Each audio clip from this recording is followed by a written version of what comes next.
Can you hear me? I missed a little detail.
Hello? Hello?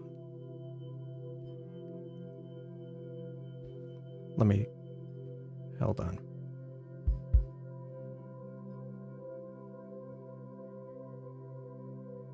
Okay, interesting. It's working. Cool. That was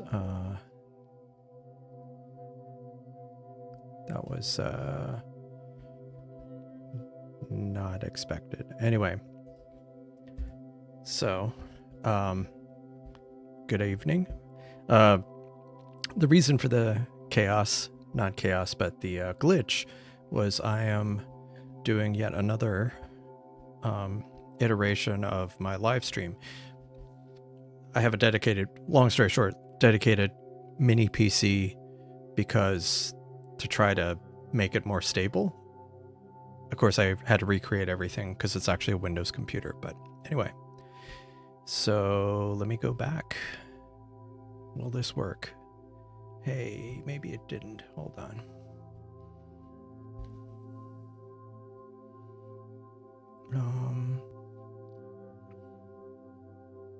Oh, that's why. I literally... There we go. There we go. And... Cool. Okay. So, good evening, Aiden. Hello, Quantum. Good evening, Cosmic Ray, and Steven, and Benji. Thanks for joining. I'm yeah, so set a bit of static now. Is that right now, or are you?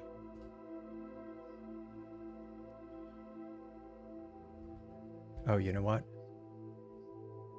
Wait, hold on. Can you hear me? Is it static now? I think my levels were clipping. Let me make sure that basically everything was still just the music.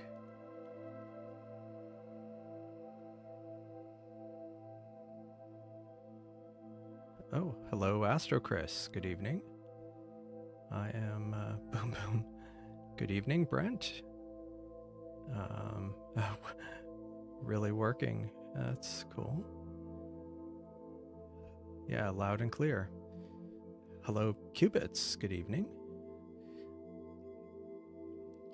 Yeah, so since everything is kind of a little out of sorts, this will take me a moment to get everything up and running. But let's see. Everything is about this is slightly different because it's Windows, and then for whatever reason, dialogues are like I have a window here and the dialogues pop up over there. I don't know. Anyway, let's get to it.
Okay, that was silly.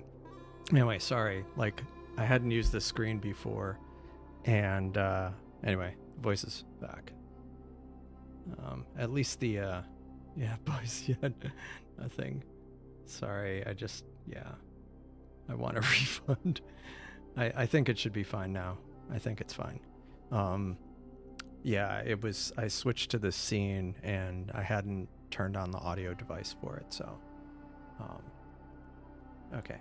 So sometimes it's weird. It gets this 90% and then fails, but I'm not running the latest firmware or the latest. Now see, this is a problem. You see how it's drifting there? That means the polar alignment isn't any good. So we'll try this again. I'm not going to run these other steps, and I'll just redo the polar alignment. And I don't know why this happens. I'm just not sure why it happens, but when it does, I end up having to redo it. Sometimes I have to reboot the Seestar.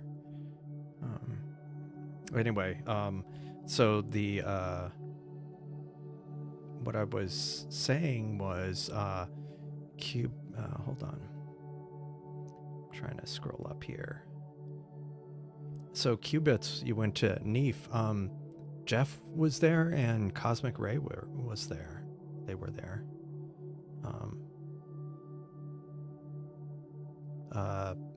Yeah, so the Seestar S30 Pro. Who's saving money for it? Yeah, it's a very intriguing scope.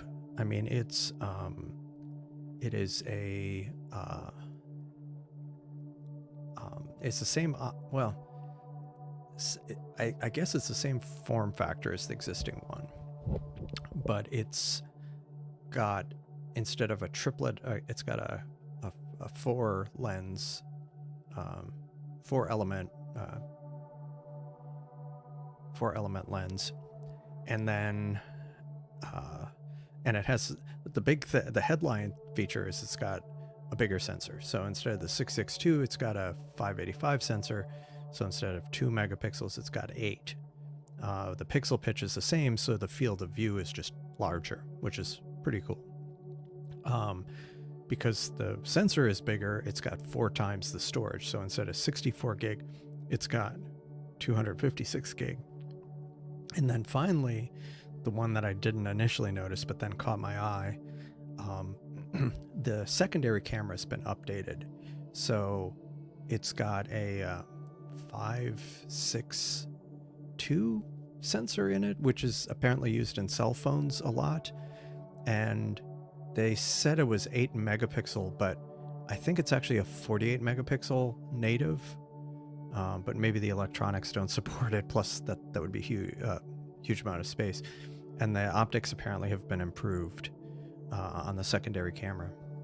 And they're going to add functionality to be able to do like Milky Way photos with it and star trail photos with it, which is pretty cool. So it'll apparently the Dwarf 3 has a more usable secondary camera, and so this will just kind of be more of the same. Or I mean, it'll be similar idea, but from Seestar. It is drifting. So I'm just going to reboot the telescope and we'll try again. Now, even though the moon is up, there's a few things on my list that I want to image tonight, but once I get it rebooted. Yeah, pro level errors. Yeah, it's kind of disconcerting because the sensor disconnect errors have been, I hit it a couple of times. I was hoping to put my S30 outside tonight, but it was it ended up clouding up here. Yeah, it is strange. Although, I mean, if it ends up being like almost double the price, I mean, it would be different. target audiences maybe. And they're supposed to start pre-ordering in June, I think. And yeah, probably won't be mid to late summer. I mean, the good thing is at least they have kind of the basic shell. Is it's not like those of us who bought the original S50 when it like first came out, and even the S30 where maybe there was a bit of a lead time in getting it out. Oh, okay. Pre-order in July. Okay. I thought, yeah, cool. Well, that'll be cool. But yeah, I'm kind of intrigued by that one.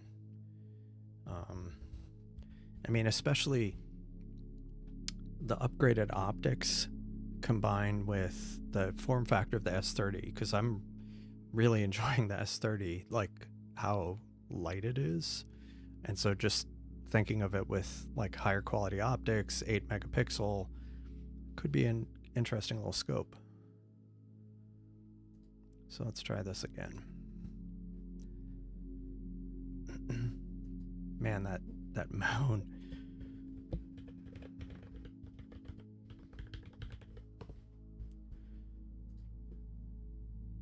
Jeez.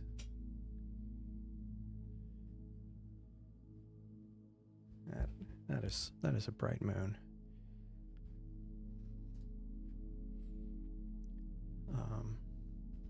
So it is on parking.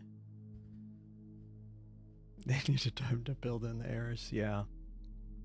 Yeah, they wouldn't want to ship something without a few. Wouldn't want to set people's expectations too high, you know.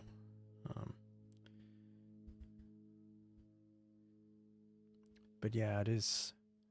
I am hoping that once the it is supposed to be clear here starting tomorrow night. So my hope is I'll do another live stream tomorrow from Starfront and here locally. Hopefully get the S30 out. At the very least, I'll get the S30 out. I'm not sure if I'll get the S50 out locally. I might, or I might do something else. I'm still to be determined, but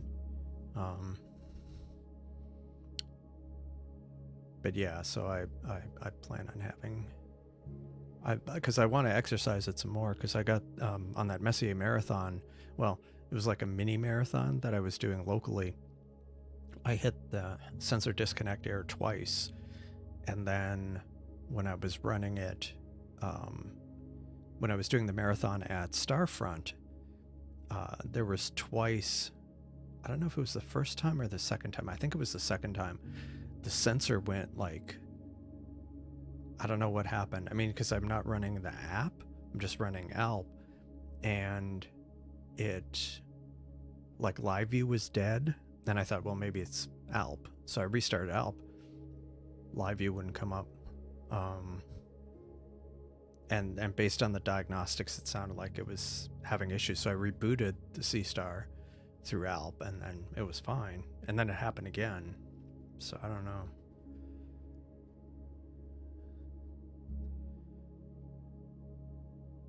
Yeah. Yeah, that's cool. What did you tell me? Good evening, Star Voyager. How's it going? Thanks for joining. RMA number. Yeah, hopefully. I mean, what's weird is you didn't initially have that issue, and then you started having it consistently. Whereas mine's brand new, and I hit it almost immediately. The 585 MC Air, that is an interesting one.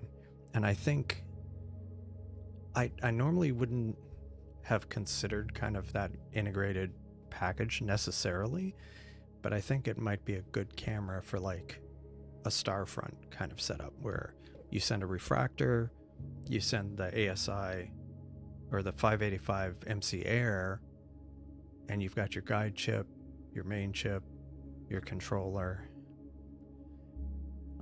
You just would need a telescope and a mount at that point, potentially. Moon sets around 350. Ugh. Central. Yeah.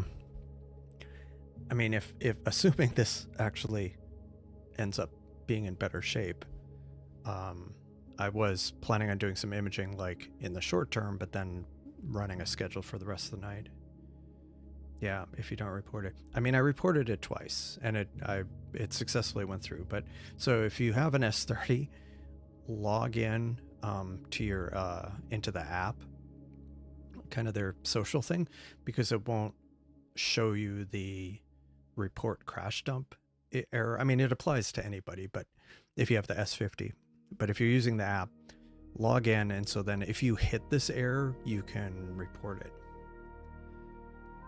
Dev API, yeah. Access to dark frames, longer exposure times with less frame drops, bigger sensor on an S50, yeah. Yeah, exactly. I mean, they do have that simulation mode built in, so. Okay, so it did the same thing, so I'm hoping.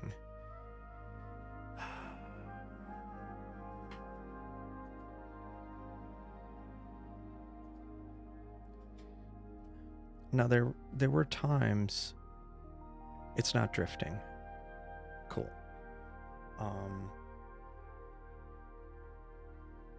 Cool. All right, so we've got something here. So the first thing I was gonna look at was I want to kick off. Let me look at if this is even not high enough. Let's see.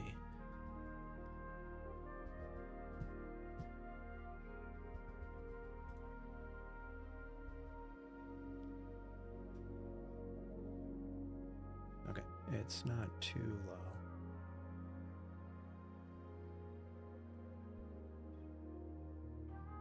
Basically, I was really wanting to get more time on the Dolphin Head Nebula, and it's going to be a challenge, but I'm running out of time, so I'm just going to try it, and if it works, it works. If it doesn't, I'll maybe wait until the moon's more out of the way. The problem is, by the time that happens, it'll just be that much lower after sunset.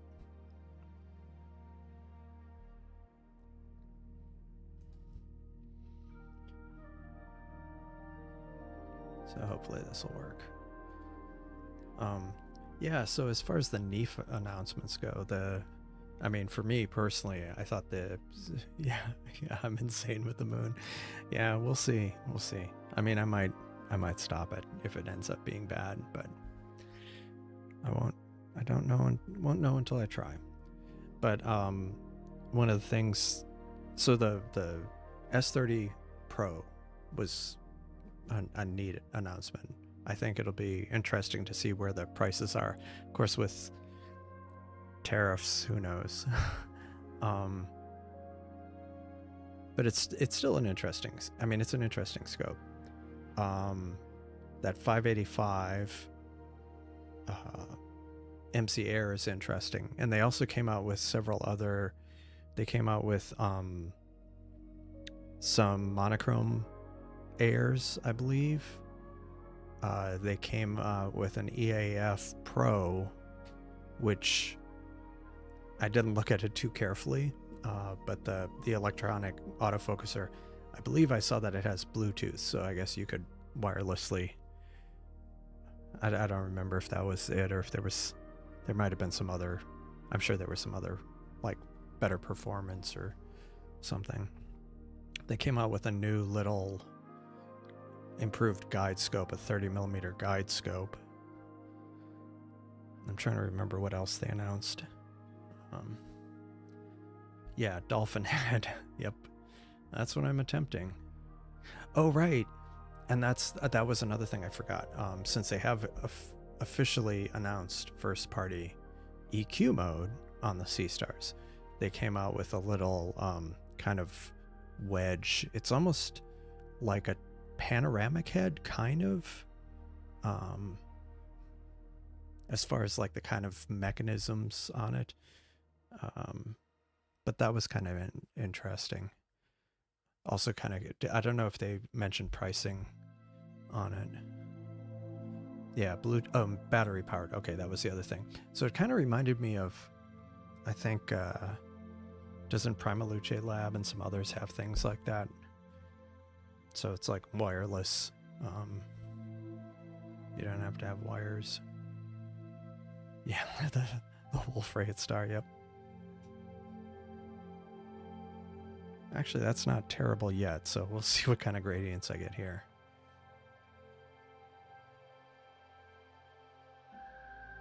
No screws to do. You loosen the lock and move with the handle. Yeah, for the EQ head, that's too bad. Because that's one thing with the other wedges, they have more fine controls. I mean, you can do coarse movements, but then you can really kind of get it down to a fraction of a degree. So if they only have coarse adjustments, but I mean, maybe for some people, I'm sure it's fine. And if the price is cheap, then now the one thing it doesn't do is it's still just kind of a head. It doesn't do the kind of offset of the center of gravity. So on an S50 it would still be kind of tippy. I don't know if they support using the S50 or just the S30, because I think I saw it on an S30, which that thing's so light.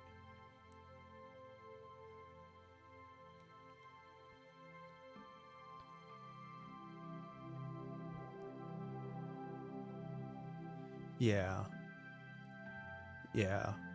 For me, I end up usually overcorrecting, and I've been trying to get it like under half a degree, like 1 or 2/10 of a degree. Although it does go green when it's less than a degree. But because I'm using a Skywatcher or the Star Adventurer wedge, it's got the fine adjustments on it, so I use that to kind of get it closer, and it doesn't take really that long. It takes like a couple minutes.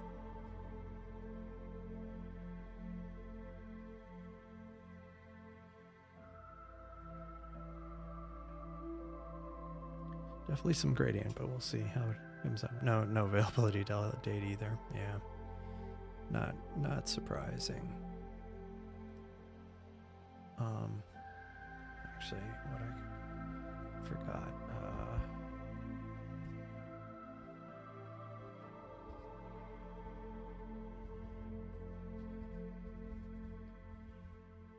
One thing.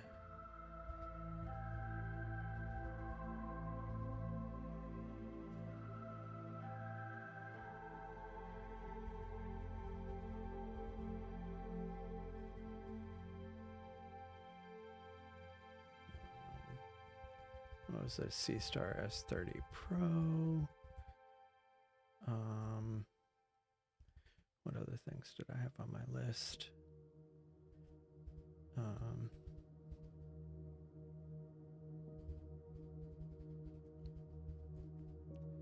Let's see.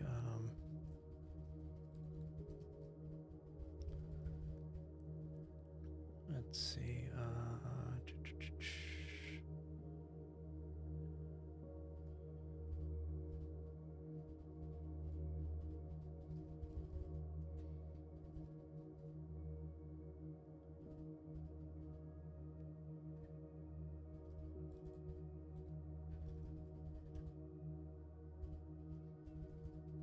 Okay, let's do.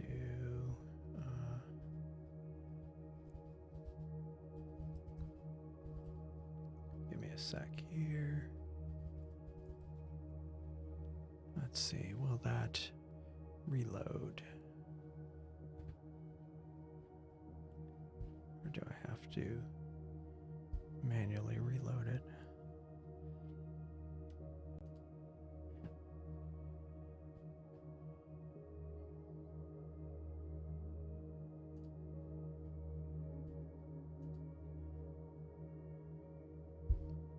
That didn't work. Oh well.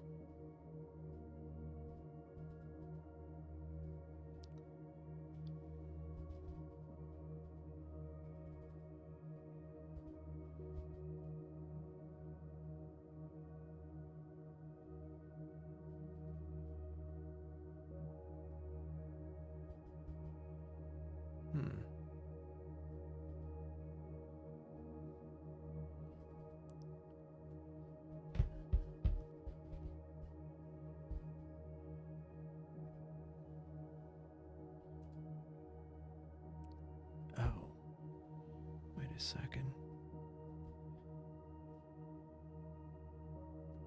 Oh, that's why. Let's try that. Okay, cool. That was that was a lot of effort just to get that back. Anyway, I mean, there's definitely more of a gradient than usual, but I do feel like there is some blue there, but we'll see. I'll let it go for a little bit longer. And if it looks like it's more gradient than anything, I might stop it.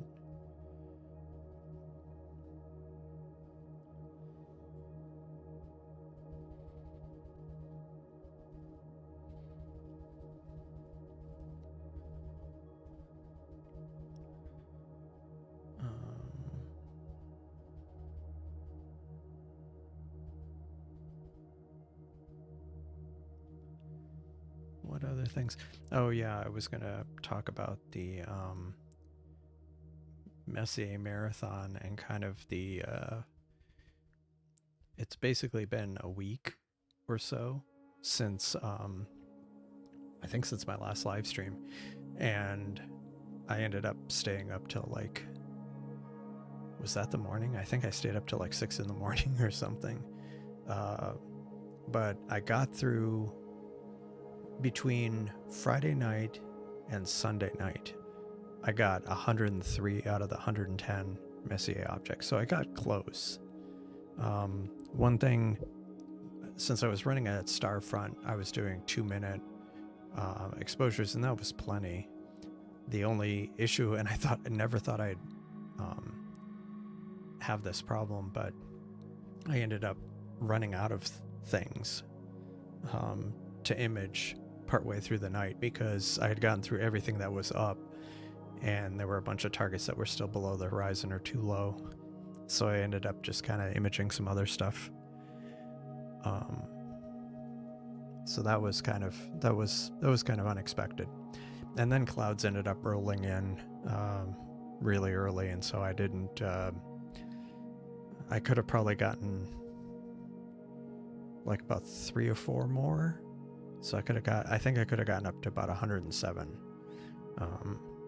But I ended up having those issues with, I mean, there were clouds. So I might try again, but I'm not sure when.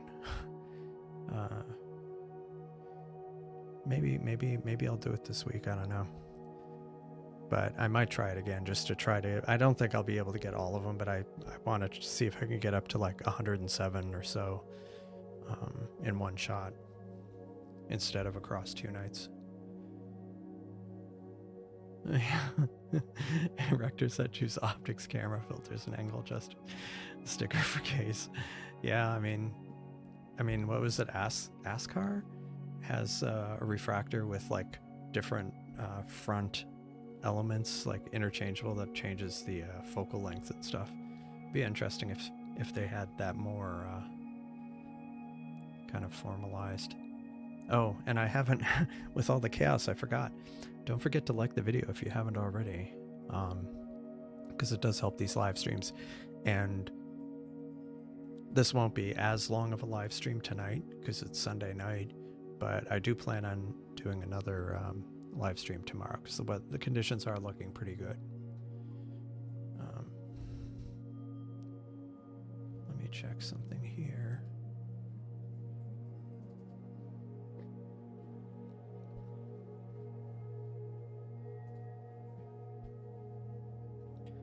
So one thing,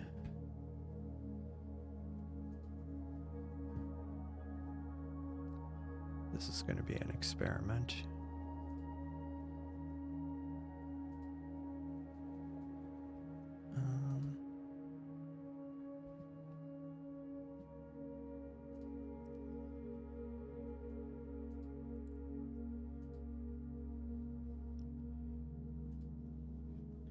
I haven't actually done it on this setup, but trying to see if I can bring the live stream from Discord on the and it is working, so that's good.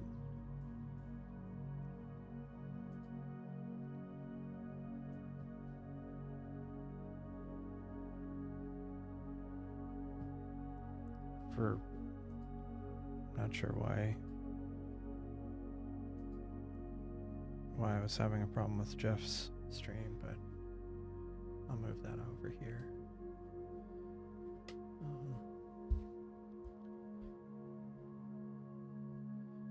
You're going to test how good the polar alignment was last night, but the wind was a bit strong. Wanted to polar align it. Oh, right. Yeah, that would be interesting. Yeah, the Celestron origin. I think that was the story that it might be getting an EQ mode, which makes sense. I mean, it's a $4,000 smart scope, so you would hope there would be some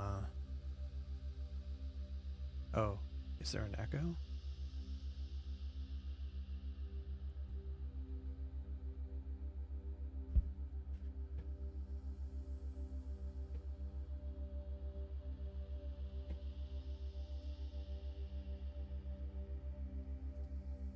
Oh, I know what you're saying.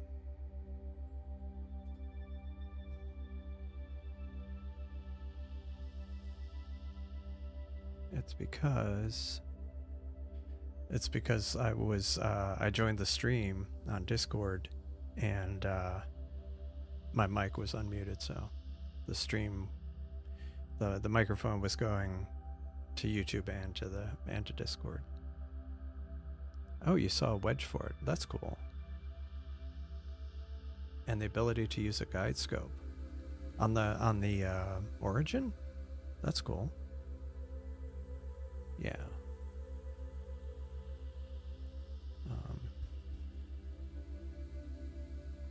Let's see what's going on here. Sorry, didn't mean to do that. Still figuring out this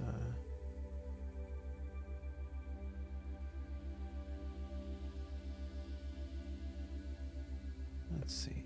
I don't. Eventually I'll figure out Windows. No, maybe I won't. There we go. All right. Yeah. Wow.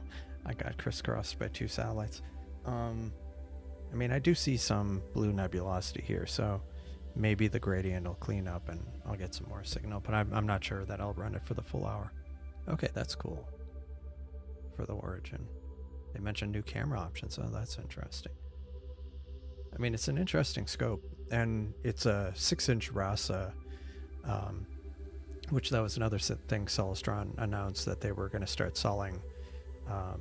They did it before NEAF, but because it showed up on like High Point Scientific, but basically a new 6-inch RASA, which I'm guessing is just the same thing as what's in the origin, but it's I think the list price was like $1,700 US. Jake Lee had a plane wave trailer on his car pulling out of NEAF. That would be interesting. Yeah, I saw the Cosmic Ray and Jeff were at there, and Jeff posted a number of photos while he was at the show, so that was cool. Maybe one day I'll make it up there.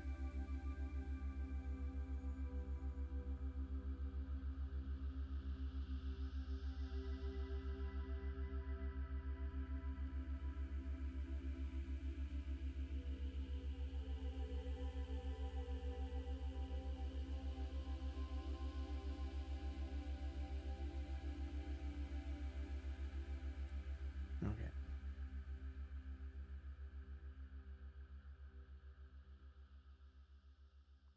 Oh, there we go. Now I can see.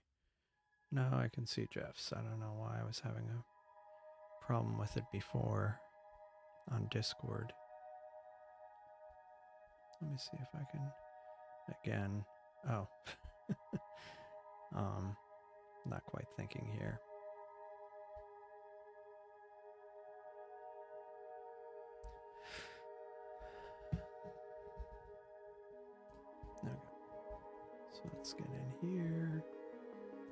voice.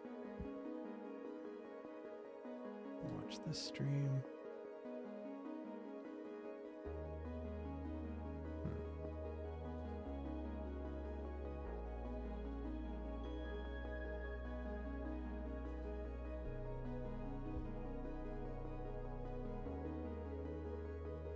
It's really weird. I wonder if it's just this computer.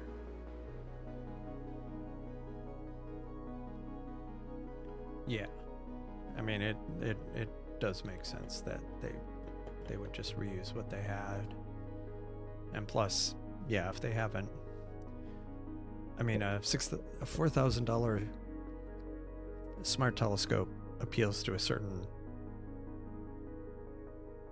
target demographic, I guess, but selling the scope separately would also appeal to probably a different demographic, different group of people. So yeah, when will USA hit? Well, I don't know that they'll hit them with a monopoly, but they'll definitely hit them with tariffs. Don't give them ideas. Yeah, just make things more expensive. With $1, we all get a free plane wave. That would yeah, no, I'm not gonna go hold my breath.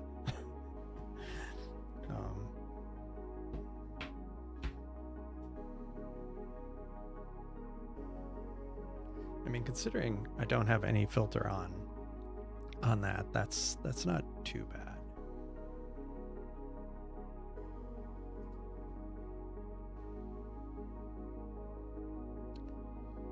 Yeah, so I haven't had a chance to work on it too extensively, but I did do a brief test when the scope was in like scenery mode. I was able to switch the camera to the wide field camera in ALP. Now it's basically just a different it's just a different port for the RTSP server. So it's none of the code really changed. I just changed a port number and it came up, and it worked fine. I think it's just a matter of adding some kind of button and other thing to it. And I had been thinking about just completely redoing the live view code because it's been more of a hassle than it's worth. The problem was, so I had kind of structured the code a certain way so if other people were working on it, you know, I wanted it to be consistent with the rest of ALP. The problem is that those screens are fundamentally different because, or live view is more different because it's got real-time video. You've got to respond to events from the telescope and send events. So it's definitely more of an interactive kind of thing. And I try to shoehorn it into the existing kind of way things were written. And it's just been more of a hassle. And I was asking Wiley Site what he thought about it. And he's like, nobody else is touching that code. So I'm like, okay, I'll just change it.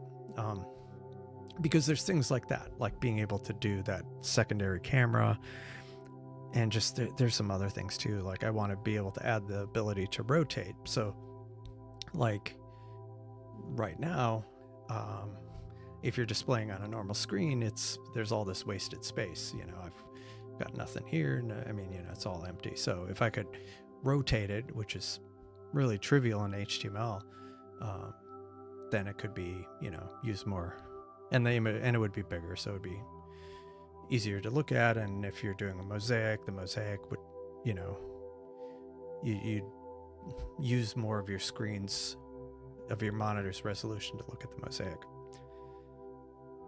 But yeah, technically it's pretty straightforward. I don't know what its limits are. That's another thing I'm going to find, but it was pretty easy.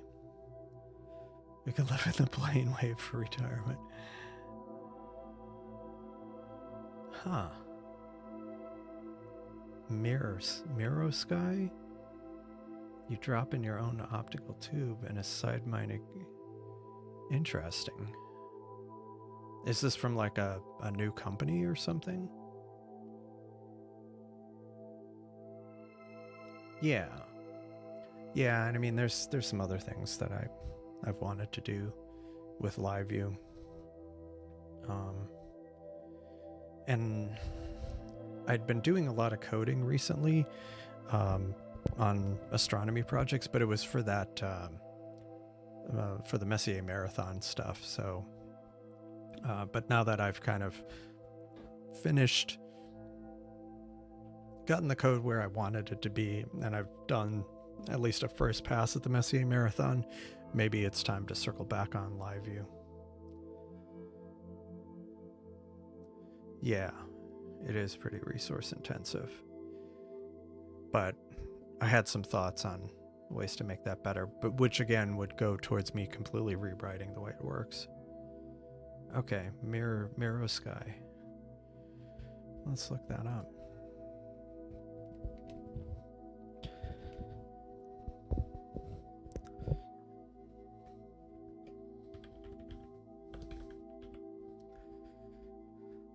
Oh, hey, here we go.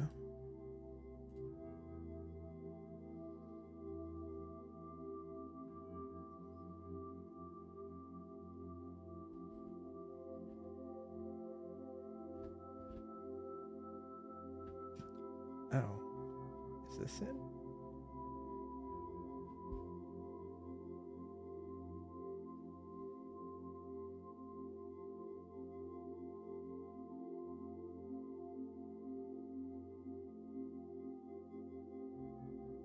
That's interesting.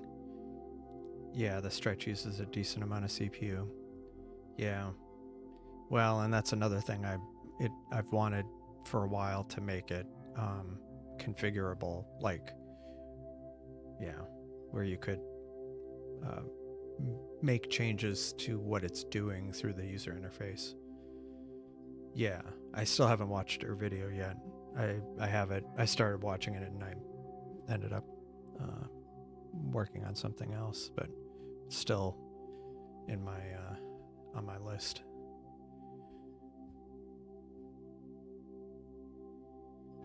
Yeah, that's cool.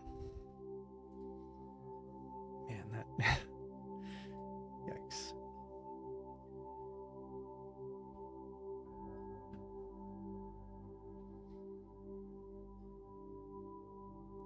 Yeah, maybe I'll stop it at half an hour.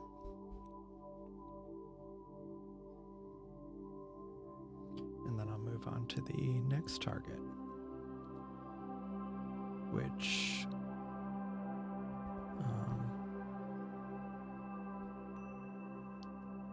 let's see,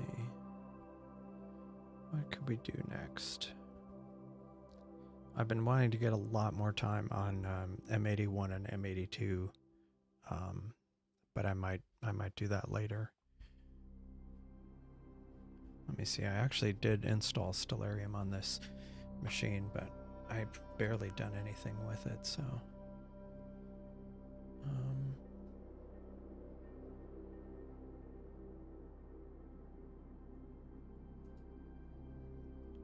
let's see, hopefully this will be a good test to see if it messes with the stream. Hopefully not.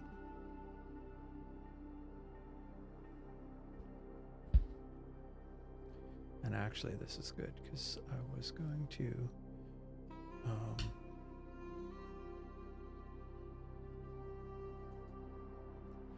it's good because I was going to I wanted to bring up Stellarium anyway for some other things. There we go. Now this doesn't have any of my customizations. Everything is kind of in a weird state, so we'll have to work around that. Yeah, Starlock is the auto guiding system for Mead. Oh, yeah. Well, and that would work because I am basically going to redo it to be completely JavaScript based. Or, well, not completely JavaScript based, but a lot more JavaScript based.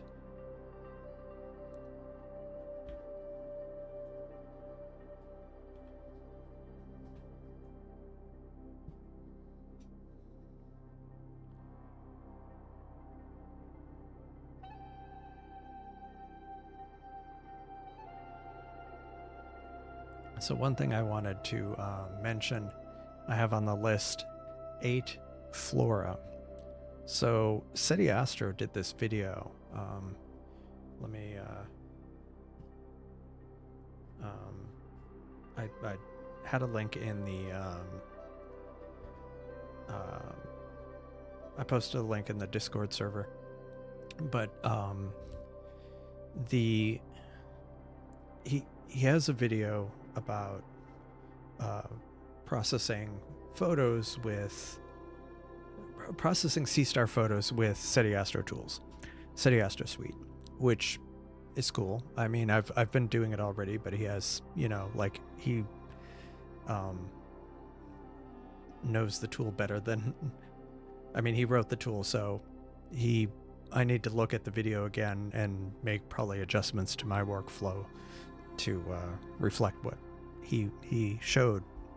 Anyway, he was doing Leo triplet based on some data some viewer had sent him, and he noticed there was an asteroid in the field, or he thought there was an asteroid, and I made a comment on the video that, yeah, it was that asteroid that I had imaged on stream like a couple weeks ago, I think. But while I was looking at Leo triplet, I noticed something.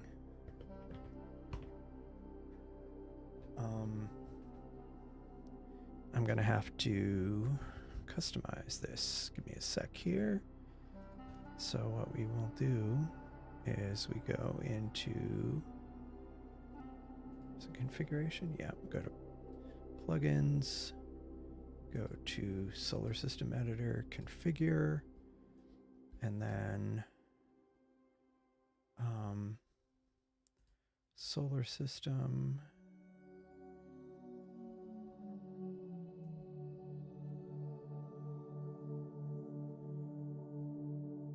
Got a lot in there, but actually let me just double check something here. It is Flora. No. So what we'll do is we'll go back to configuration, plugins, configure solar system editor, import orbital elements from asteroids. Okay. And minor planets at opposition. I mean, you can end up downloading they have, if you download all the parts here, you get like all of the asteroids that are known. But I'm just going to do this one, right? Minor planets at opposition this year. Get them. And I will accept all of them and add them. Okay. Well, so while I was making a comment on SETI Astro's video, I was looking at my Stellarium on my laptop, and I noticed, wait a second. So here's Leo triplet, and I say, okay, here's this 8 Flora. That looks interesting. It's a fairly bright one. I mean, if it's a low number, it's one of the earlier, I mean, they're numbered based on, I think, their order of discovery. And so 8 is one of the first ones from like 1847, discovered 1847. So it's 162 kilometers. So those are fairly bright and easy to image. And I was like, okay, this is near the Hamburger Galaxy. Which direction is it going? And so this is tonight. It's starting like the evening of the 9th. It basically goes right through the Hamburger Galaxy. So that could be kind of cool. Hopefully it'll be clear here at Starfront, because I'm definitely going to image that.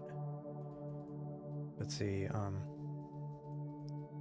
So like around, this would be around the time it's dark, but then like on the 9th, the evening of the 9th, it'll kind of approach it, and then by the evening of the 10th, it'll be about midway through it, but it basically goes right up the middle of the Hamburger Galaxy. So that, I think, is going to be really cool to image. Might be able to, I'm sure there's something in there. Like some occultation related stuff, I don't know. Yeah, it caught my eye. I mean, this is like a main belt, one of the bigger main belt asteroids, and it goes right up the middle of the Hamburger Galaxy, and it's over like a couple day period. So if you go, so I'm gonna turn off the ground so you can see. So this is the 9th, this is the 10th, and by 11th, so it's like almost 2 solid days it'll spend kind of going the length, so people everywhere on Earth will be able to see this. Veggie burger. Yeah, but yeah, keep an eye out for that. So if it's clear starting the evening of the 9th and especially the 10th, so yeah, and Wednesday, Thursday, Friday, keep an eye out for it. Hopefully, if it's clear skies, I'm definitely going to be imaging it, because that's pretty cool. Anyway, so converting Falcon to Node, not quite that far. I'm planning on keeping with a Python backend, but I want to change it from Falco, at least the bits that feed the front end, and that includes the existing front end. I want to change it from, right now it's a mixture of Falcon and Flask, which are both open source projects. Why do they all start with F's? Because the one I'm going to move to for the front end is Fast API. Because, I mean, first off, it's a more popular project, which isn't always reason to go with it, but the problem with Falcon, it doesn't do async as well. It's more of a hassle. Flask, it's better, which is one of the reasons why I ended up using it for some of the live view stuff. But that's another thing that Fast API does, is it's very async friendly, which I think will help on the back end. But I was actually thinking of doing React for the front end, but not rendering it in Node. I'll just like exporting the JavaScript. So it'll just be kind of bundled as a JavaScript, that assets that get loaded up into the browser. But at least then you get the full ecosystem and of JavaScript libraries. Yeah, so Swan 25F. Thanks for reminding me of that.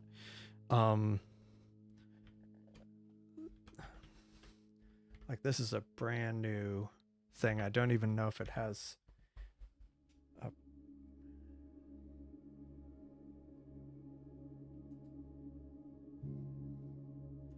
That seems suspicious.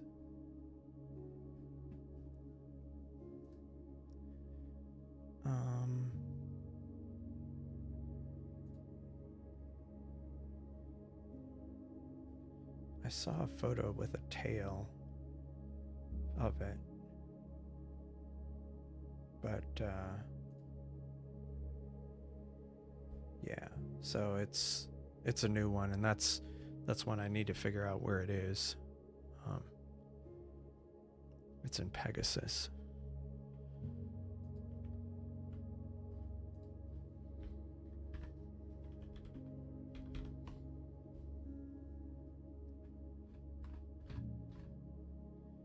So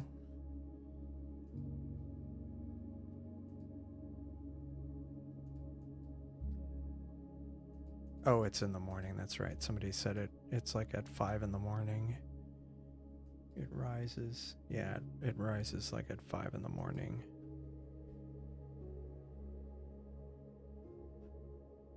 So, well, that's not necessarily where it is. That was just random thing in Pegasus, but yeah, it rises in the morning. Okay, the comma challenge Discord. Let me check it. Take him with an 11-inch Rasa. Let me bring that up. I'm gonna have to get used to this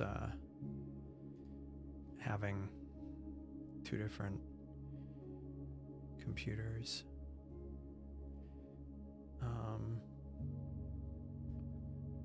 Comment. Okay. Oh wow.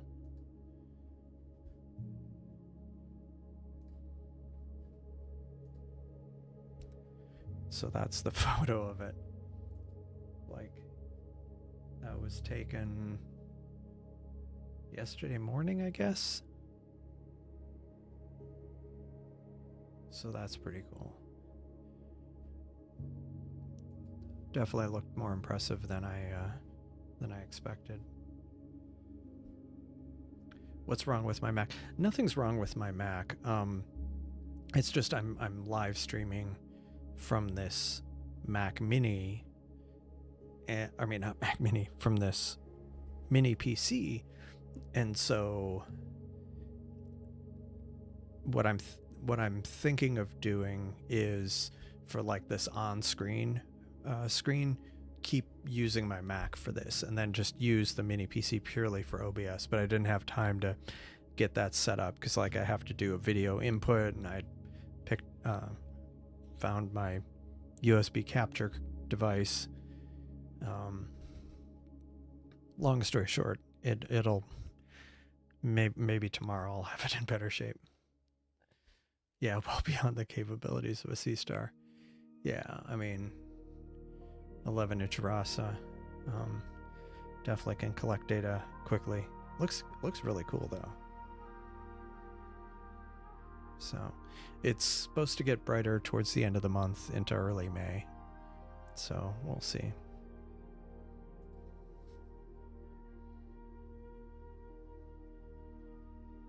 You can just poke your eye with a stick. Yeah, I mean,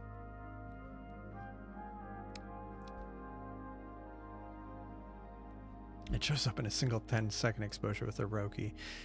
Yeah, that's true. Probably could. I mean, granted, it didn't look like that. It was like just a single kind of fuzzy dot. But yeah, so we'll see. I think I'm getting some nebulosity here. I think I'm going to stop this and move on to another target.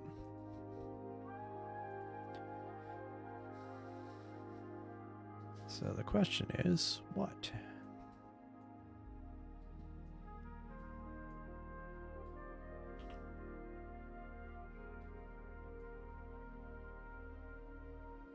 Especially with the moon up, I'm trying not to get too ambitious. Let me check something here. You know, one thing let me look. I was thinking I was doing the headphone nebula, and I was getting good results with that. And given that I would use the light pollution filter, that would be okay. Maybe I'll start that. Let me start that. I could get more photons from dryers. Yeah, I think I'm done with dryers for now. I am trying to get more from the Dolphin Nebula just because it's kind of a cool target and it's kind of challenging. So let me see.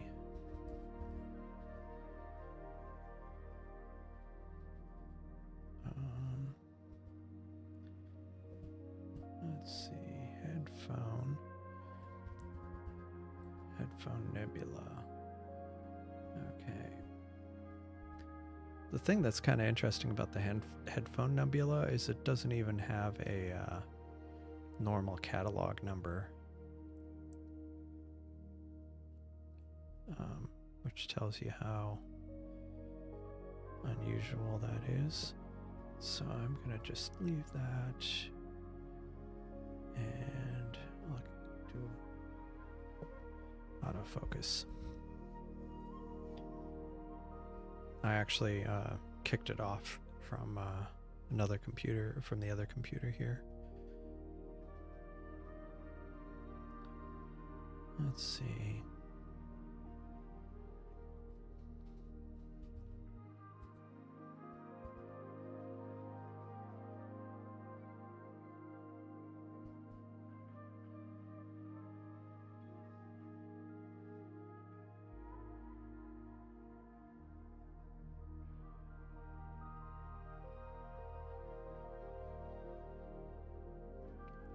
Let's see.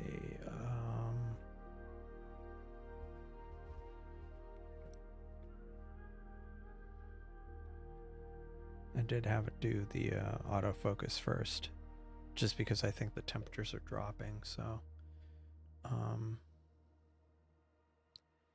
what was I gonna look up here?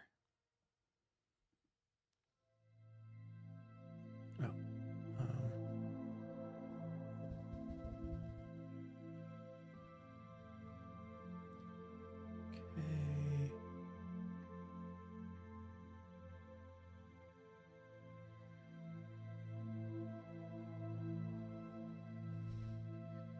Okay, hopefully this won't disconnect the stream.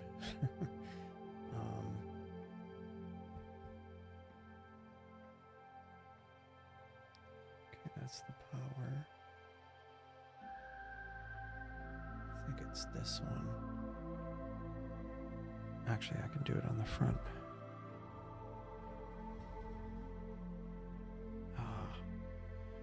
Port's too small. Let's try moving this forward without disconnecting anything. Cables, unfortunately, there's some stiff cables here, so that is not helping me.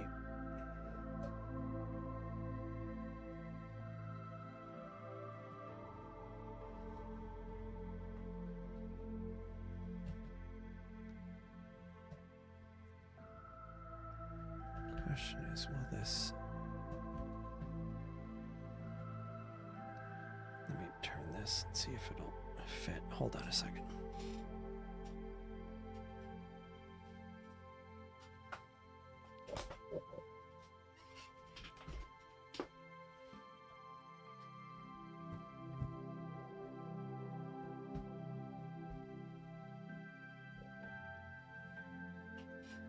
Unfortunately, that's not going to work.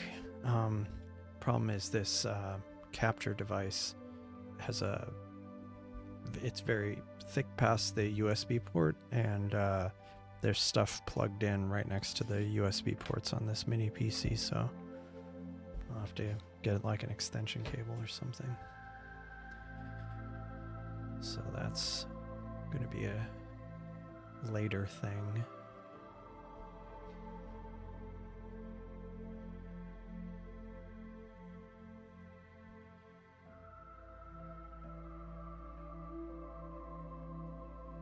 Declassified. There rises as a negative mass on the moon, making it seem hollow. Okay. 400 arc sections. I should pick something smaller. Yeah. Don't cross the Twitch and YouTube streams. Yeah, definitely. Making it hollow. Oh, hello, hello, Icarus. Good evening. Thanks for joining. Yeah, it was like a week here, because I think it was last Sunday that I last live streamed. I should probably get in the habit of just trying to live stream even on those off nights, and maybe, I don't know, do something else live, work on the astronomy code, work on ALP maybe, I don't know.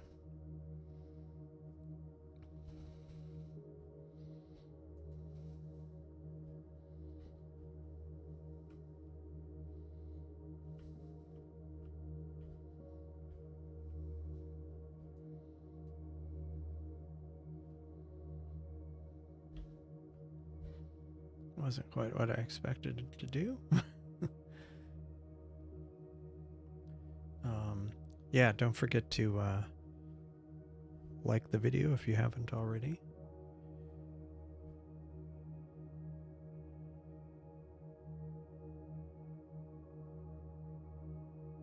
You can see lots in the Discord.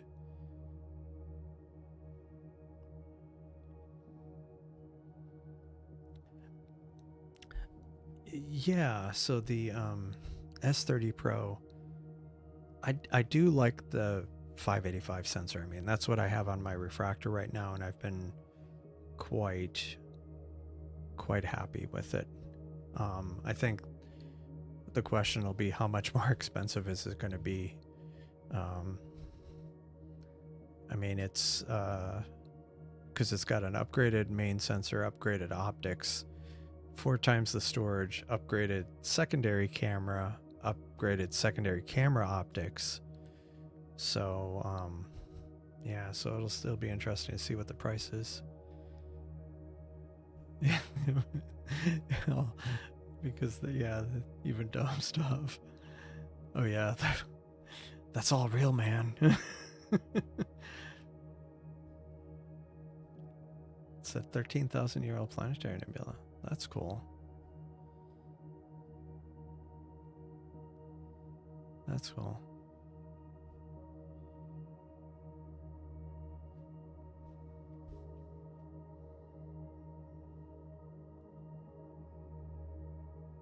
Still getting a massive gradient on this with the light pollution filter on. Yeah, the remote viewing. Yeah, there's all kinds of stuff.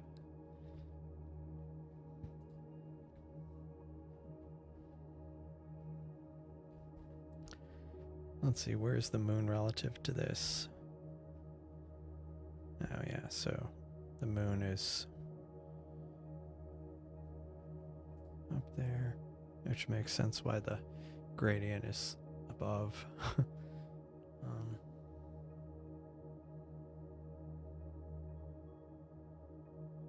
Oh, a building. Yeah. Yeah, it's one of those things with yeah. People using the name like Oxford or whatever.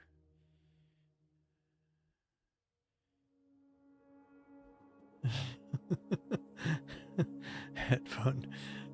I like that show, Third Rock from the Sun.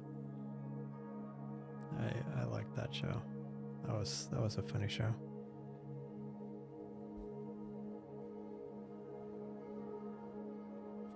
But you definitely can start seeing the headphone. Now, one of the reasons I'm doing this is because it's another target where I want to get a few hours of data, but I might have to kind of wait until the moon's more out of the way. I mean, it's still pretty high in the sky, and like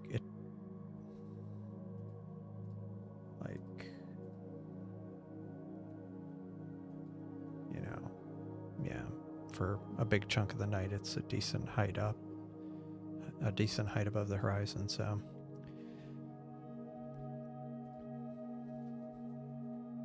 but it is a fairly faint target.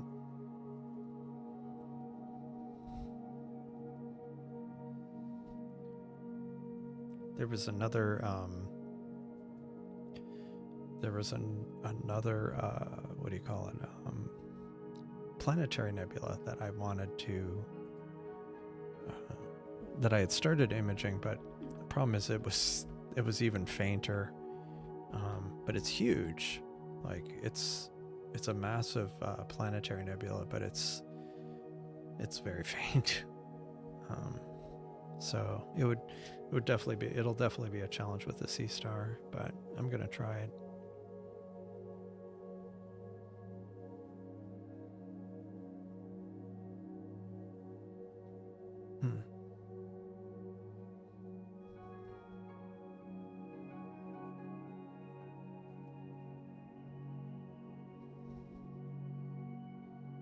Yeah, I'm just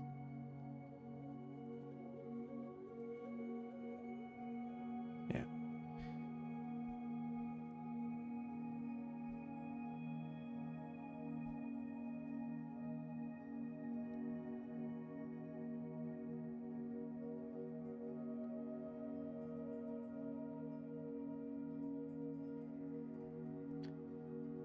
saw the 585 Pro Air, wondering why they didn't put the Air into the mount.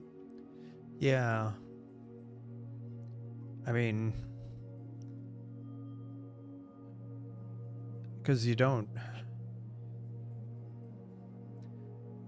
Yeah, that would be nice, because you don't upgrade your mount as often as the camera, or potentially as often as a camera. And so, like, you're paying extra for this Air, only to, you know, replace the whole thing when you want to upgrade. So that's true. That would make a lot more sense, or could make a lot more sense. I don't know. Plus, the extra heat of the CPU isn't like right next to the camera sensor. I mean, even if you have it cooled, at least it's not like all in the same kind of thing. So yeah. Yep. That would make sense.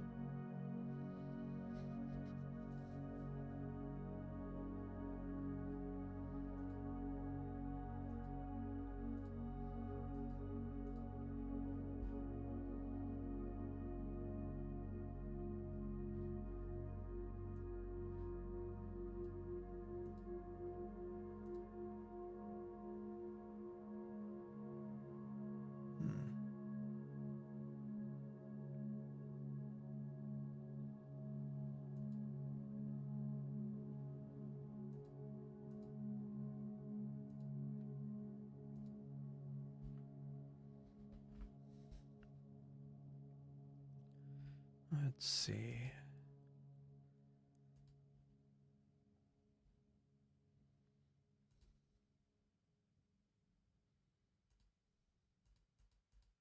Of course, that doesn't do squat.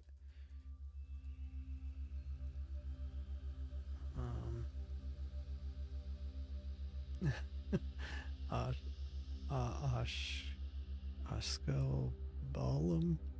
I don't know not Latin. It's all Latin to me. That doesn't make sense. Okay, let's see.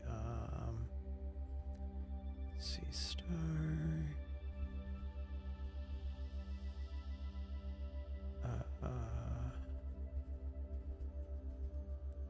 Let's see, what is that?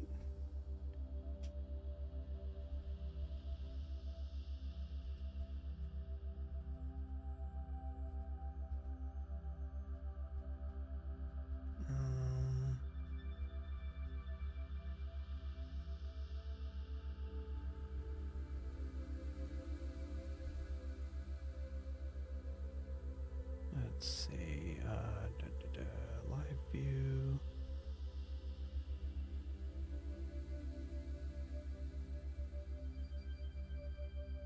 All right.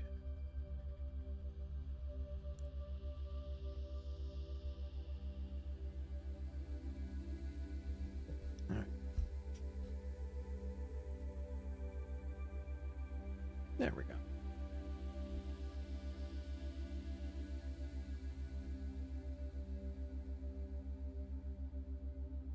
What is this magic sound sorcery?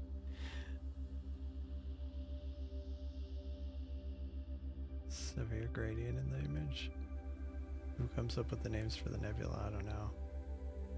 The thing that always gets me are some of those other, like, some of the other names. Which reminds me, I still need to. I want to do another one of those weird name targets. Maybe I'll do one of those this week. There we go. Now I can zoom in. It's a noisy mess, but at least you can see the nebulosity there.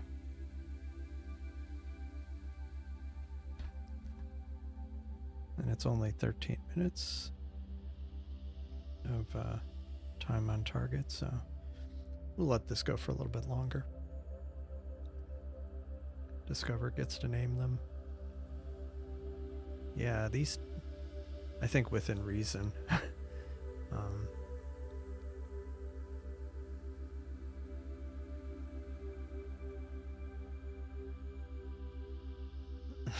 scratch your head.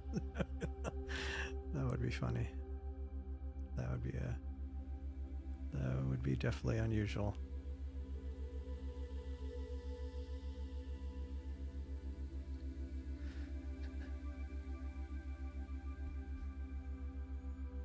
Yeah, so this mini PC, it's got a bunch of USB ports, but the problem is some of them are like USB 2 and some are USB 3. And I ended up using, it has some USB-C ports, but I ended up using one of those for the monitor, for one of the monitors, and I need to go back to the HDMI port. Then that would free up that USB-C, which then the camera can plug into, and then I'd have room to plug in this capture device. So then I could have the mini PC back and do most of the stuff from my Mac. Because the problem is, like, I wanted to do some live coding tonight, but all that's on my Mac, so I can't bring it on screen right now. So maybe tomorrow. The Princess Leia headbands, yeah, that would be yeah, exactly. The those that hair she had in the first movie.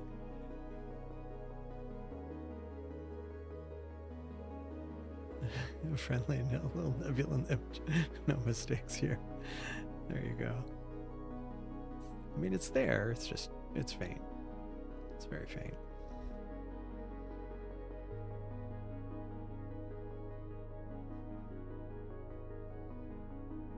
Man, that moon.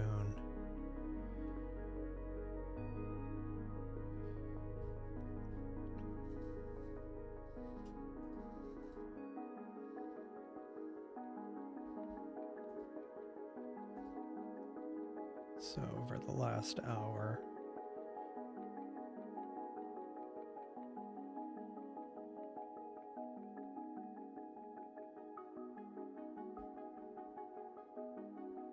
yeah, sometimes this star count is like almost 1,000, and it's barely 100 right now, which is still better than what I get at home, but.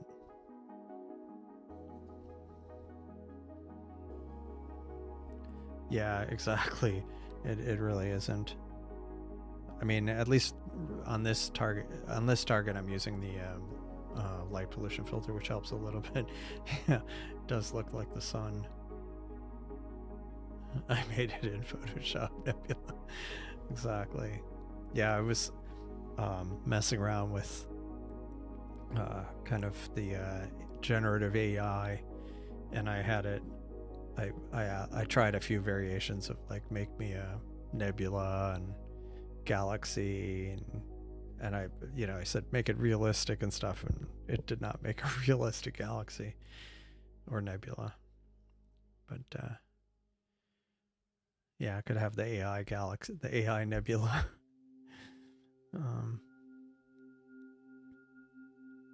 It's like we won't give you the coordinates to it because there aren't any.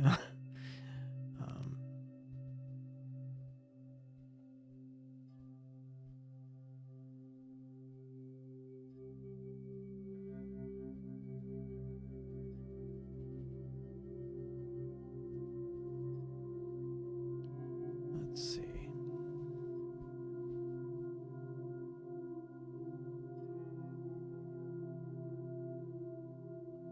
Yeah, so one of the other advantages of this mini PC is like I was able to set up some of it remotely from elsewhere in the house, so that's kind of handy. But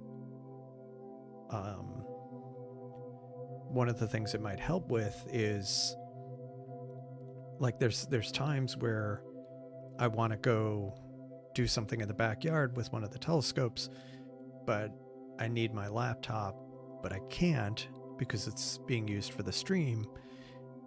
But with this setup, I'll be able to do it. And I had actually done a little experimenting with actually streaming from my laptop to the mini PC. And so I'd basically be able to go kind of, if I was working on the telescopes, I could just switch the camera over to there and then, you know, continue with everything else going, like the music and the all sky camera and stuff. So I might start doing that once I kind of test it out a little bit more. But I did a preliminary test and just using the camera on the laptop, and I was able to feed it into this, what you see here. So that'll probably be the next thing, which it'll definitely help on those times where I'm trying to get certain things set up in the backyard, but then I have to like go away from the this way I'd be able to kind of sit out there, work on the scope, but still have the stream going until especially if I had to kind of mess around with it, do a few things like with the reflector where sometimes it took quite a bit of time. Remote to the base last got too much eggs. Yeah, exactly. Yeah, I know.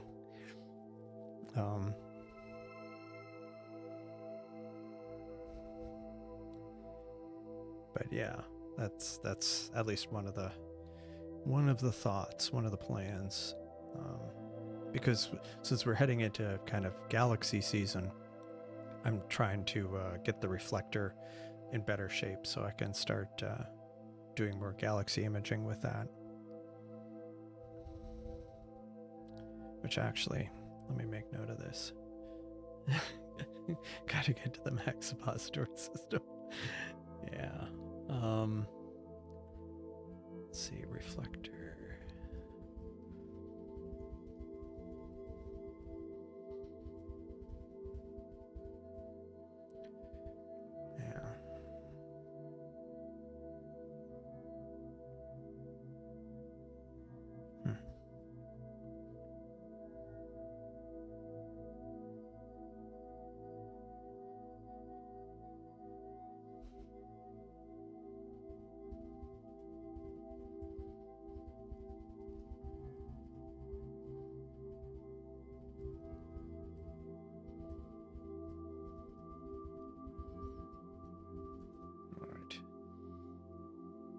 Yeah, so I mean, that's basically what it's actually still better than it is here on a moonless night. Because I'm still getting like a lot more, just everything. Because there've been some other, like when I first got going at Starfront, I did some tests and it was still better, a lot better than here.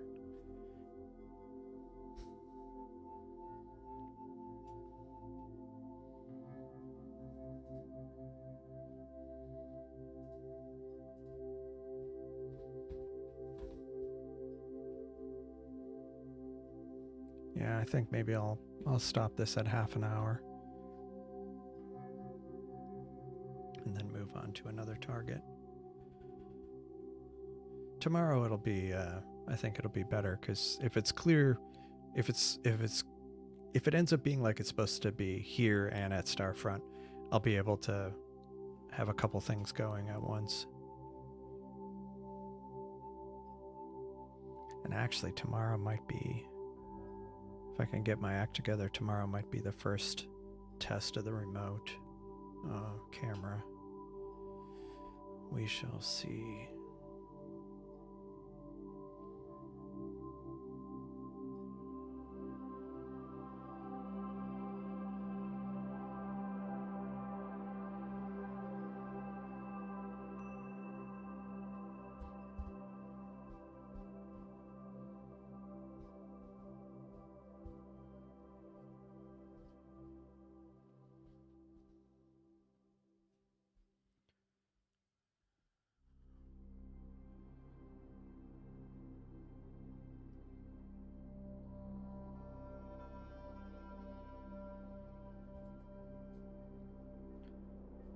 Yeah, the moon will be even brighter. Yeah. Oh, that's true. I especially later in the week, I could be sitting out in the backyard and I wouldn't need any lights. Like the moonlight would completely light me up. um, that could be interesting.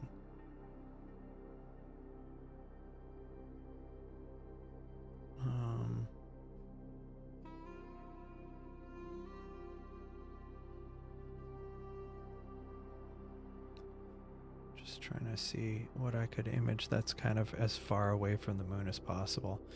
As you can see, the moon's almost straight overhead.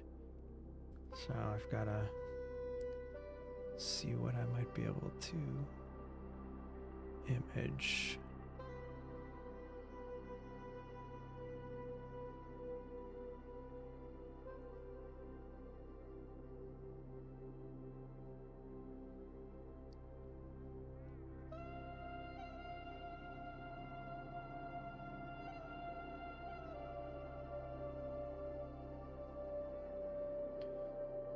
Let's see.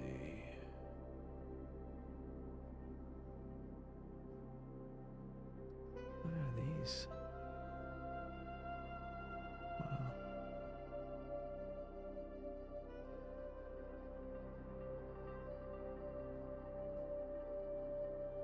Wow. What is that?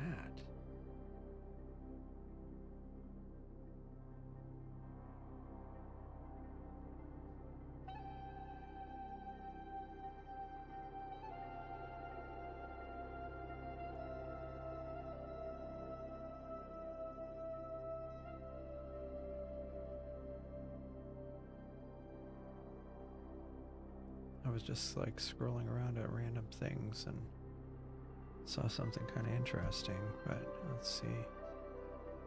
No, no, it's no.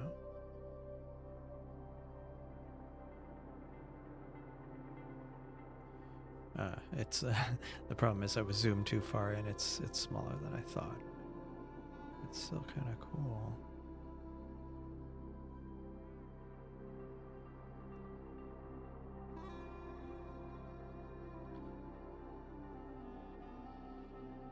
At the Cloud Monster.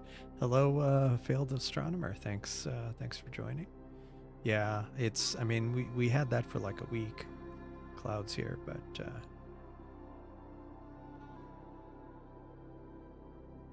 Sarah Seeger spoke that at NEAF it's possible we build a huge telescope using the sun as a lens with gravitational lensing. That could be interesting. April clouds bring May and June clouds. That's the spirit. Yeah. Yeah, that's. I mean, at least here it looks like we'll have a few days, but that's after. It seemed like a lot of people had clouds. Like all over.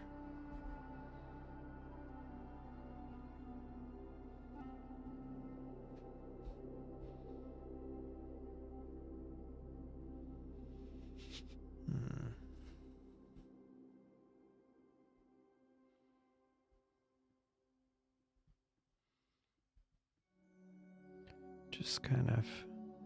Yeah, the problem is the conditions with the moon are kind of challenging, so I might stick to stuff that's relatively bright.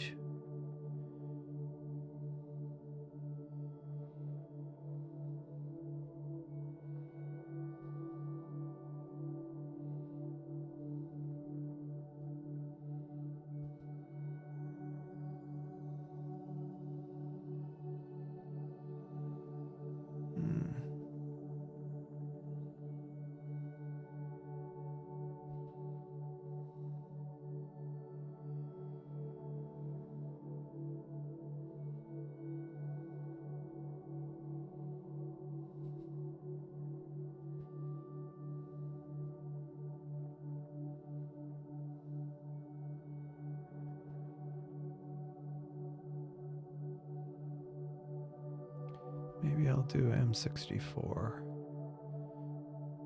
Feel like I could probably get more data on that. Yeah, so let me stop this. The sun only deflects, yeah. Yeah, largest and finest coronagraph. Yeah. Oh, interesting. Huh. That's interesting.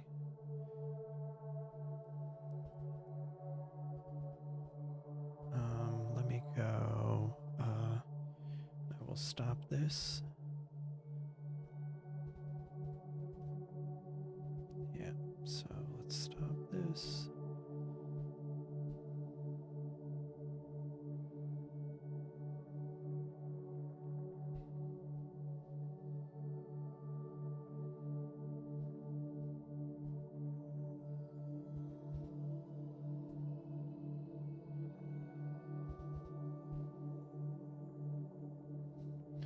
All right, let me stop this and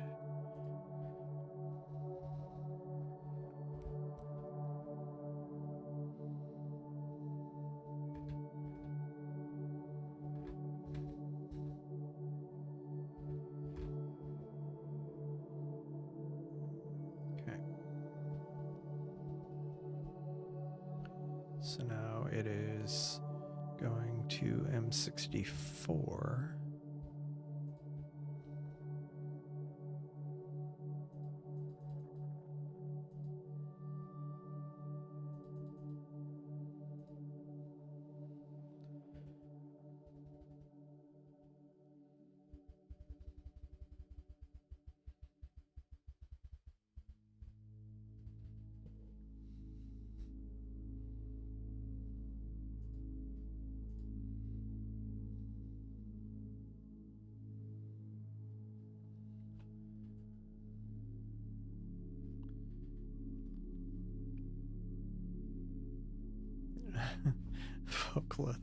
Focal length of 842 astronomical units.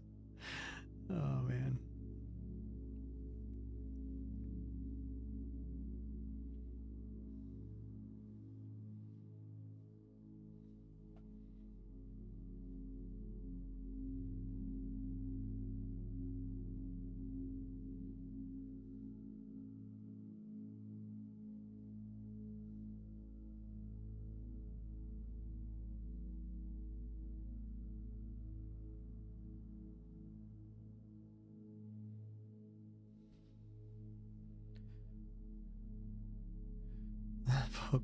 Past the heliosphere, but before the Oort cloud.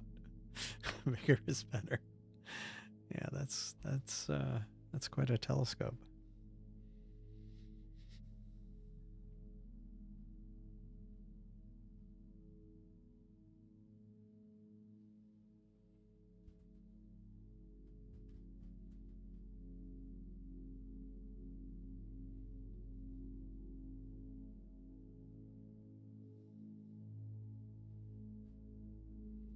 Did it not start imaging?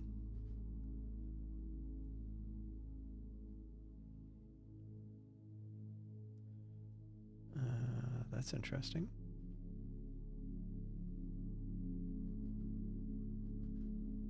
Let's try this again.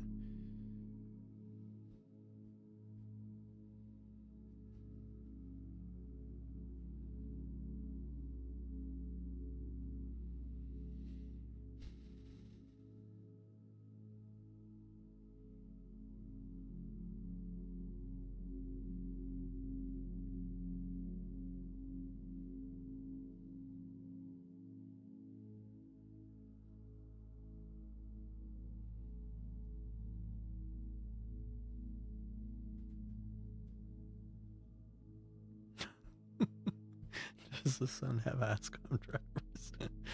That would be, yeah. Except what if the driver hangs? What do you reboot? It's like, have to power cycle the sun.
Let's try this. There we go. So now at least I can...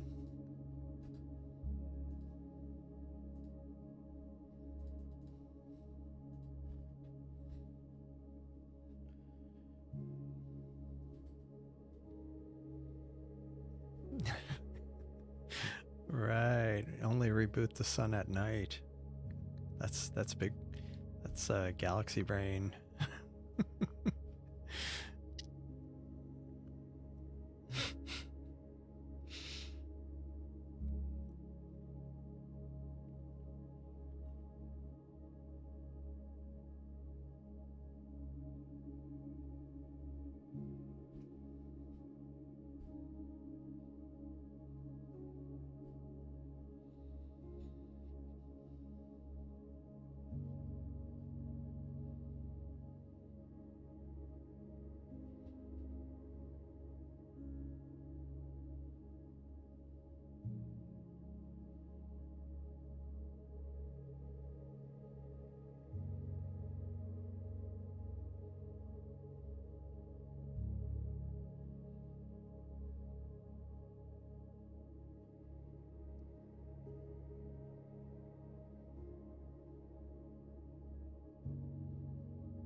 That would search for and characterize habitable planets beyond our solar system.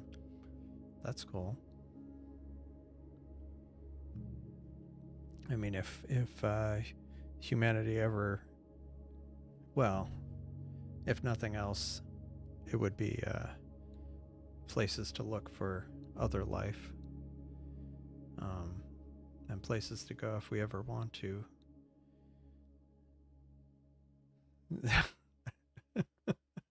Oh gosh, that team got doged. Oh my gosh.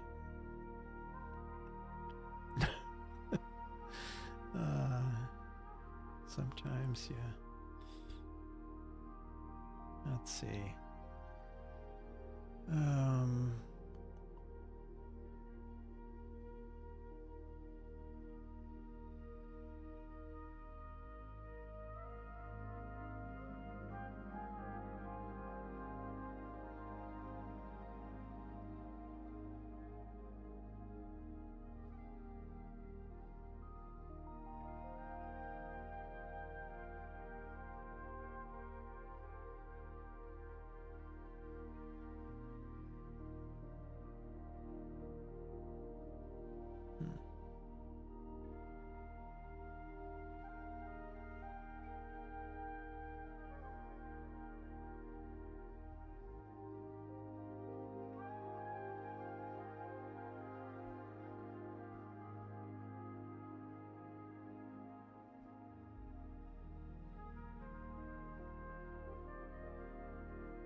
Oak.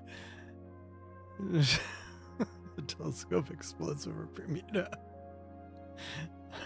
I was using astronomy.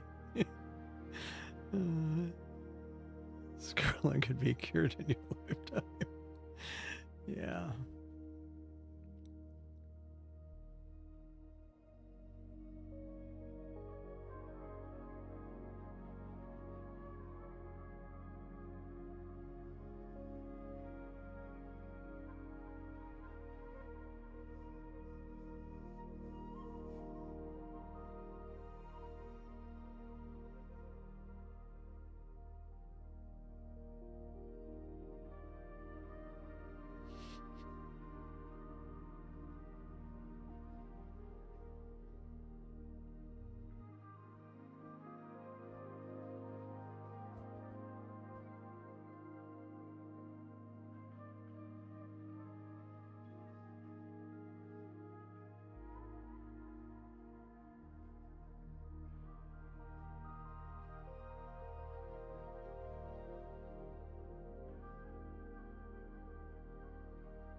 All right. Yeah, that's looking good pretty quickly.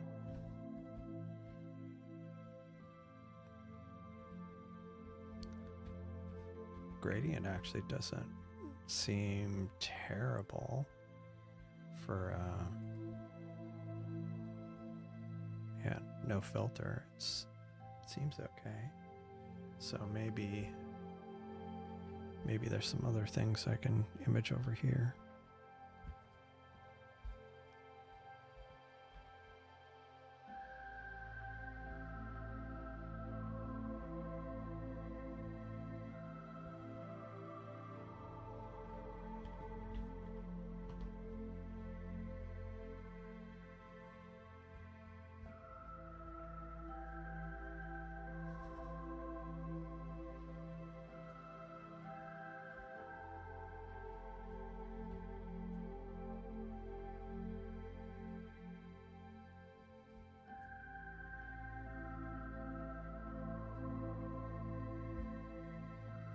Kind of curious how it would look if, what would be the field of view over there?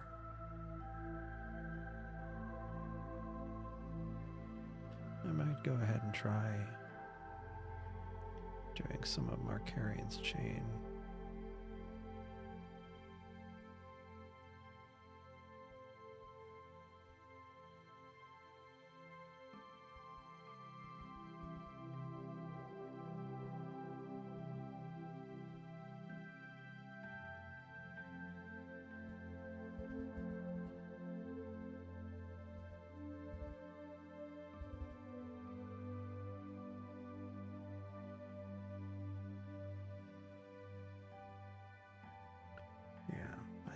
I think I will try that next.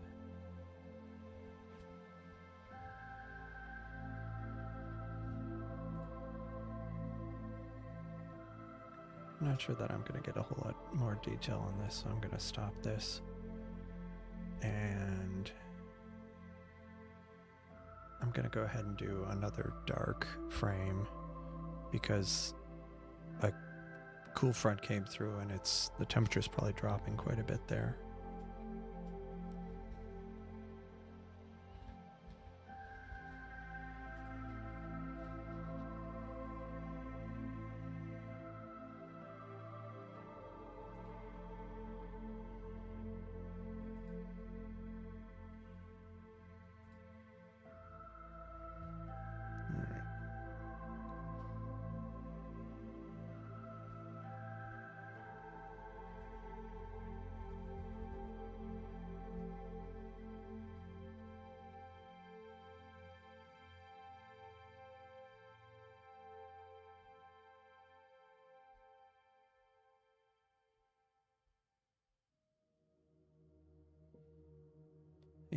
at least right now, Astrospheric is claiming Monday, Tuesday, Wednesday, Thursday, Friday, and maybe Saturday evening might be good at Starfront.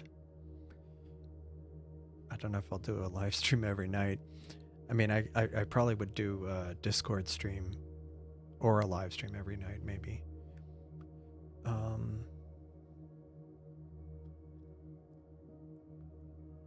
Here it should be good tomorrow night, Tuesday night, Wednesday night. Probably not Thursday, but maybe Friday and Saturday. So yeah, that could be good.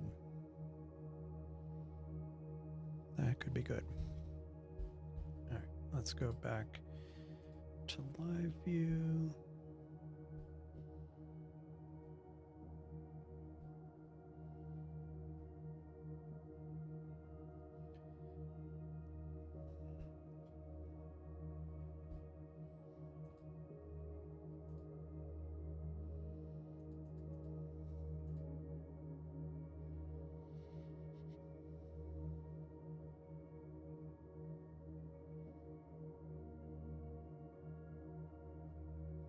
There we go.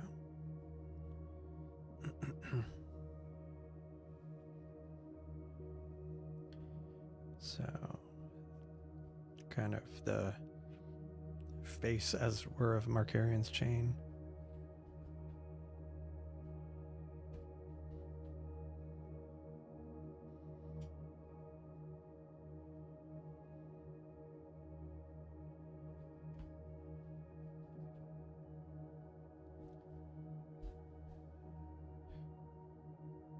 And 12 step. Yeah. I try not to read news.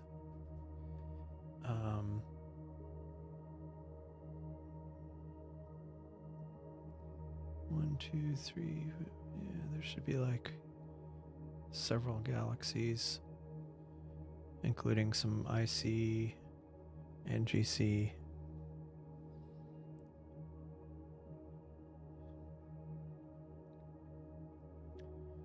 So this is NGC 4388. This is NGC 4387. This is NGC 4413. I think there's an IC one down here. NGC 4402. And of course, the big ones. But yeah. I'm going to let it go for a bit just to kind of curious how bad the gradient's going to be.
Oh, it actually looks like it cleared here.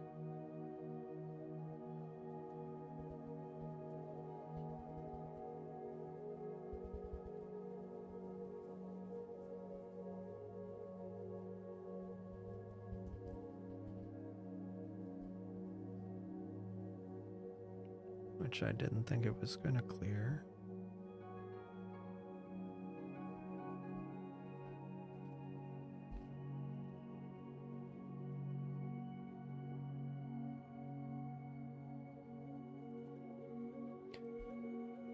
So this is part of Markarian's chain. So each one of these is a different galaxy. So that, and a few more other galaxies. But and that Markarian's chain is this month's challenge target. So we're working on kind of a mosaic of the whole thing. Euclid space tell and start counting galaxies 1.5 billion over the next 6 years. That's crazy. That's cool though. That's really cool.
Yeah, see, it largely cleared up here.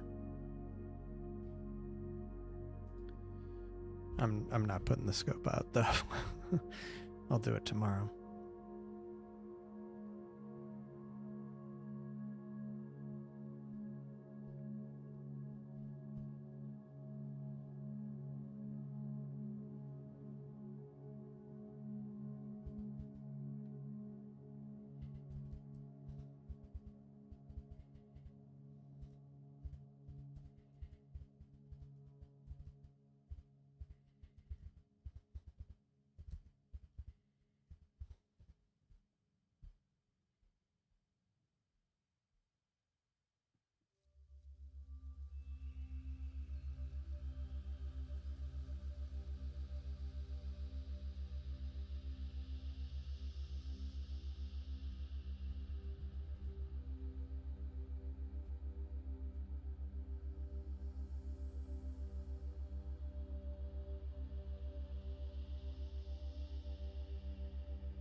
Hey Chris, how's it going? Thanks for joining. It's been a while. How are you?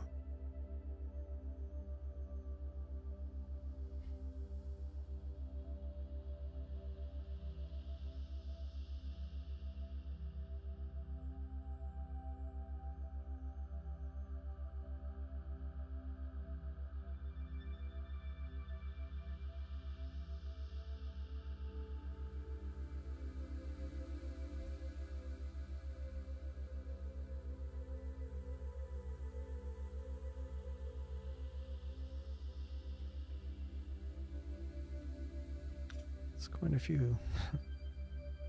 It would be interesting to get quite a bit of time here and try to see how many galaxies you can really see in there. Because it looks like there's a ton.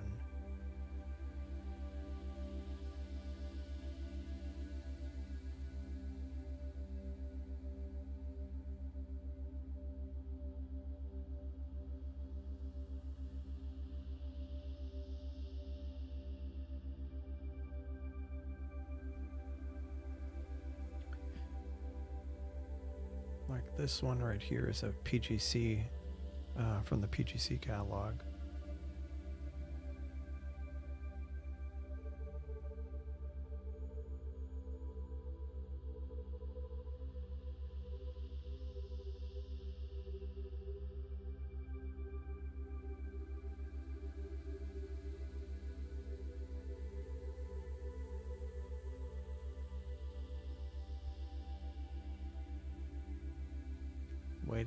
waiting for a wedge in the mail. Cool.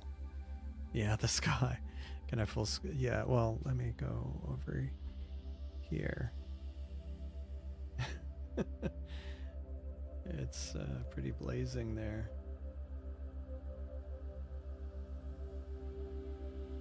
But yet, I feel like I can still see more stars in this all sky camera than I can at home. Even without the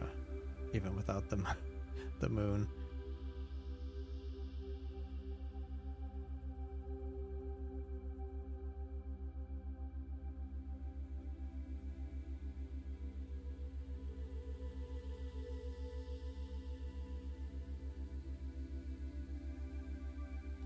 That is rough. You really need to read a book. Yeah, exactly. The moonlight is the book. Yeah, it's pretty bad. And yet what's funny is on my all sky camera, the local one,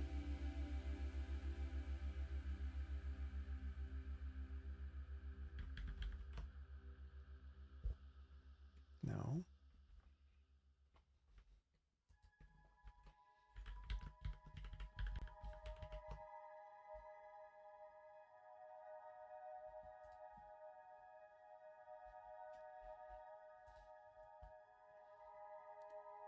The sad thing is that this doesn't look much different from usual. Like, I think the moon's out of frame over here and you could kind of tell, but otherwise it doesn't look much different than usual.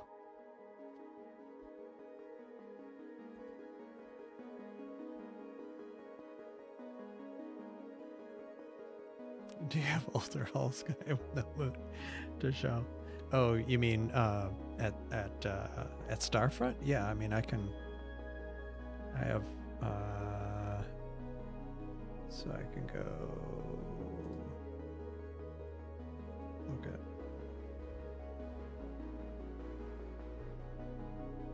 when was that?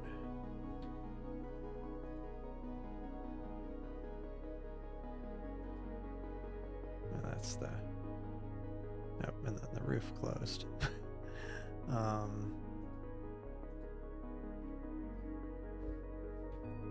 Oh, okay.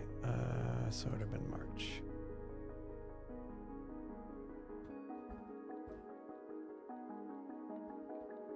When was the Messier Marathon? So I did that on the 30th.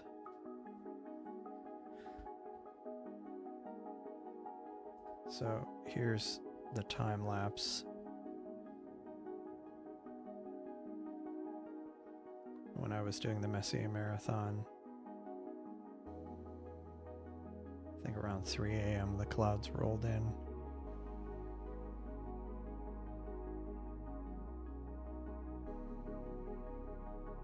There's the Milky Way coming up, and then yeah, clouds, then the roof, then the clouds, then a roof. But if you go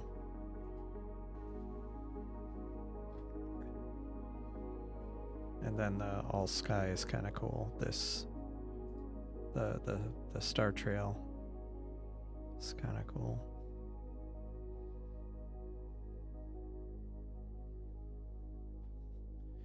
But yeah, it's pretty dark there. It's been man, that is bright.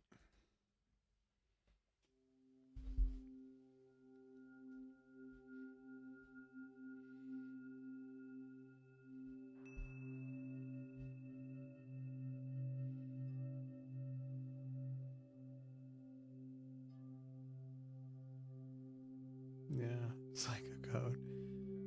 Yeah, there's so much. Man, that moon looks just so bright. Actually, let me look at this. This is another one where it's at Starfront where they have their cameras. So they have the all sky camera, but then yeah, seeing the roof views, and it's not even like the full moon yet, so I think the camera 6 and 7 have issues.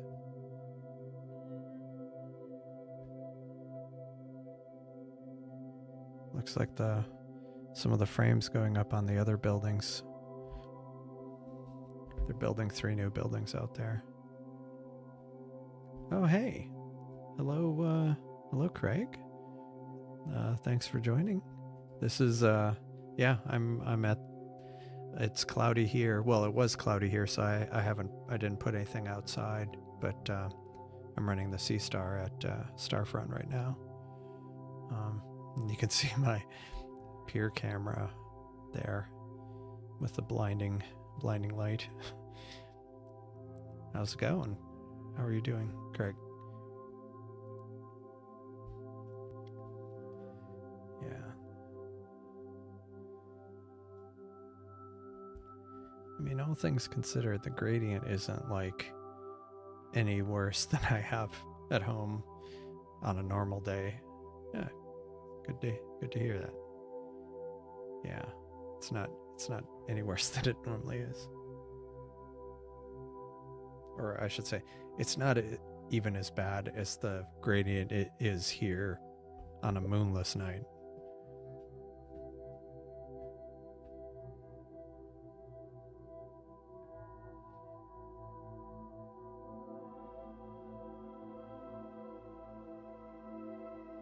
So I can definitely live with it. Oh, nice. Nice. Ascar 71 and the S50 on M51. Nice. Yeah, I almost imaged that earlier, but I ended up doing a little bit of time on the M64, I think. But now I'm on this.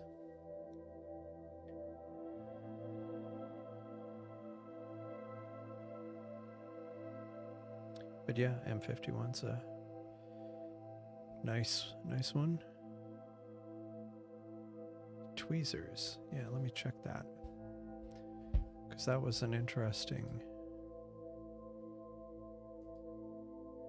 Oh, nice.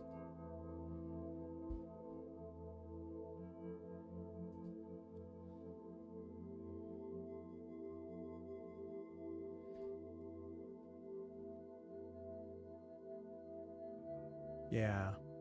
Yeah, in Discord he said, might have a... it's the final fits file, may have a go at stretching and star removal. Yeah, I mean, it depends on where it is, but yeah, that's a cool galaxy, though. The tweezers. Not one that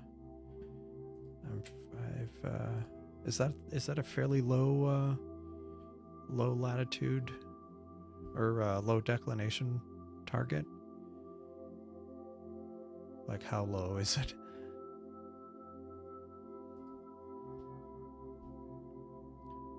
Yeah, anything to avoid the moon. Yeah.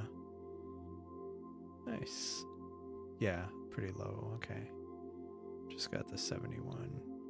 Oh, wow. Nice. Very nice. 2600 MC, ASI Air, AM3. That's pretty cool.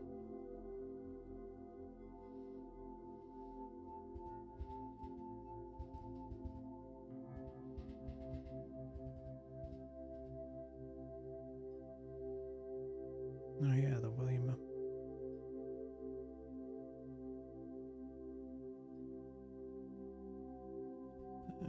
Nice. Oh, okay, near Centaurus A. I might actually be able to image that then. From Starfront. It's not going to look as good, obviously, but...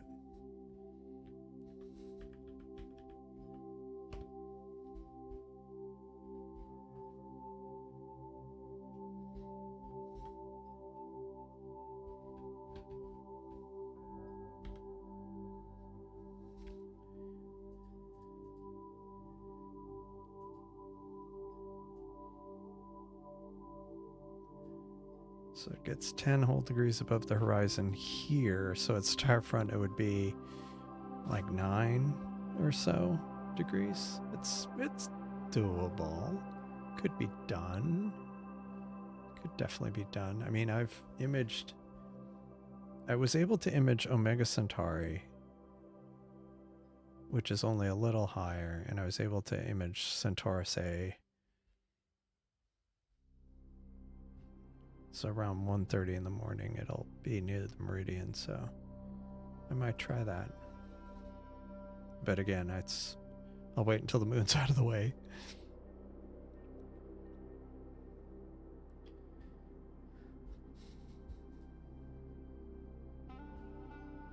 Again, the gradient isn't too terrible.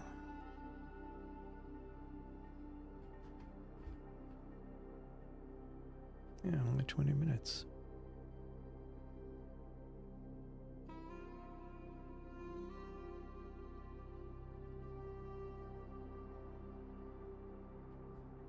Yeah, that's looking pretty good.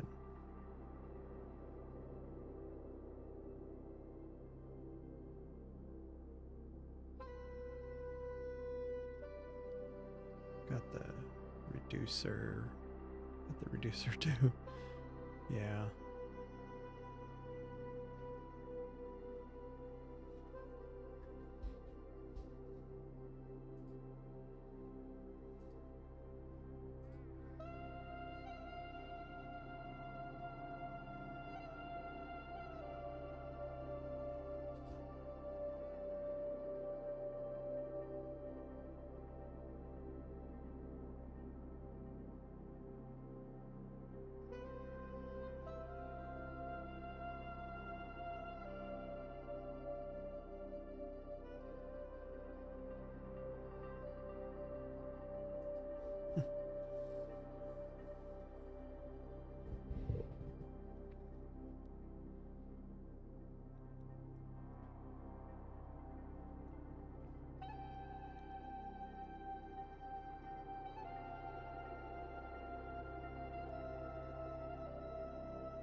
Let me see what else.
Hello,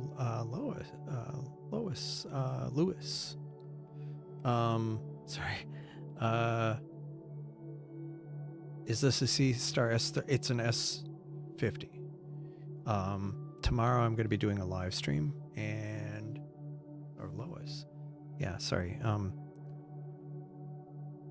Tomorrow I'll be doing a live stream, and I'll be doing an S30. I'll be running an S30 here and an S50 at Starfront.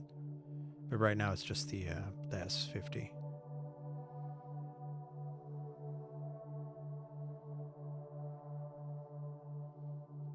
Yeah, so what I picked, sorry,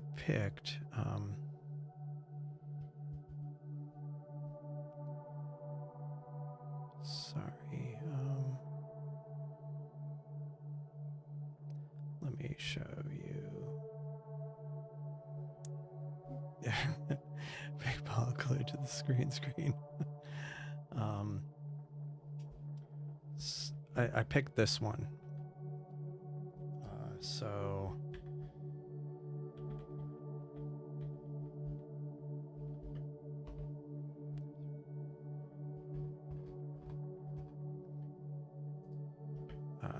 NGC 4387, which is like the nose of the face. And that's centered it pretty well. Plus I'm in EQ mode, so that lines it up, or so that orientation will always be the correct one.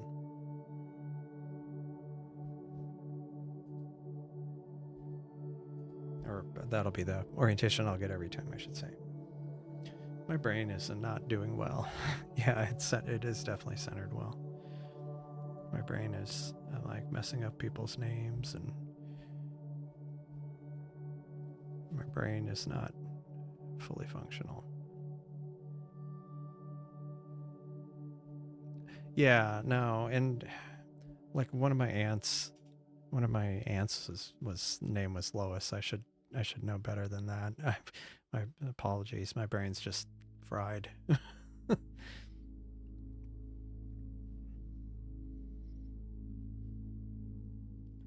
don't know why. I don't think I was up that. No, I guess I was.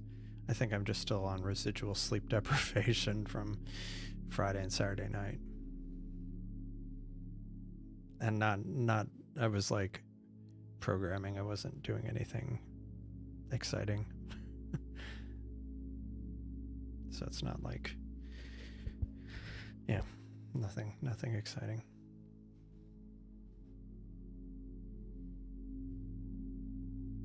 But I am pretty happy with this. Like the gradient isn't, again, I feel like this gradient is something that could easily be cleaned up. And I'm picking up tons of galaxies.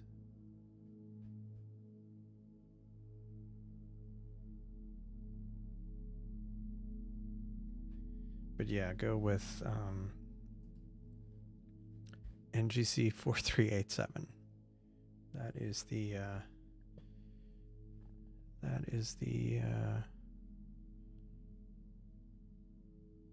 kind of what I ended up lining it up on.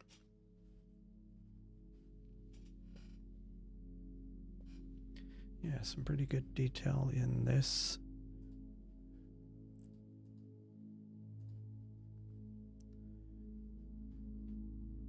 Like starting to see some structure in these two. I mean, I think these are just giant elliptical galaxies, so they don't have a ton of structure. But like this one, I mean, they're small in the Seestar's frame, but still.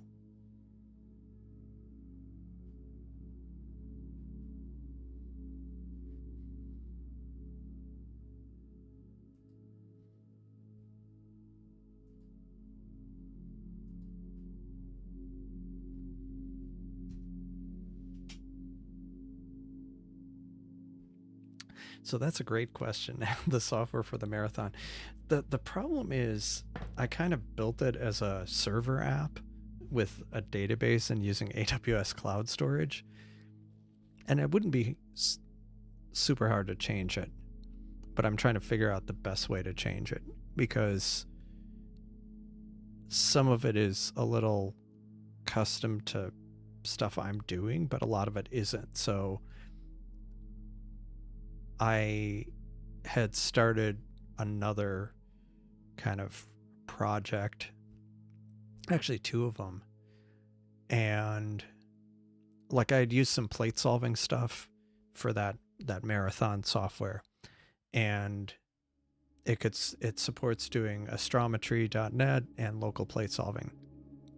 And I had kind of done 2 or 3 iterations of it. I lifted it into a library that I published on PyPy, just like not for other people to use, but just so I can use it in multiple projects. So I did that, and so I'm like hoisting code out of, because some of it is like for my website, and so I'm pulling some of it out, and I just have to figure out how to best support kind of a local mode and running kind of against a Postgres database, which is how I'm running it. So yeah, it is the plan, at least to release the more interesting bits of it. Yeah, because I wanted to, I mean, the Messier Marathon was just like the first kind of part of it I was going to do. I also I wanted to use it for like the Caldwell catalog. I wanted to use it on some of the NGC objects, not in the sense of a marathon, but originally I just wanted it not for the marathon, but just to see all the Messier objects I've imaged, and so I could just kind of have it as running as a, you know, as a ongoing kind of album, and then just visually see everything I've done. But I want to do it for like NGC objects as well. Now that wouldn't be on one page, that would be kind of unwieldy. But yeah, I wanted to be able to understand other catalogs, and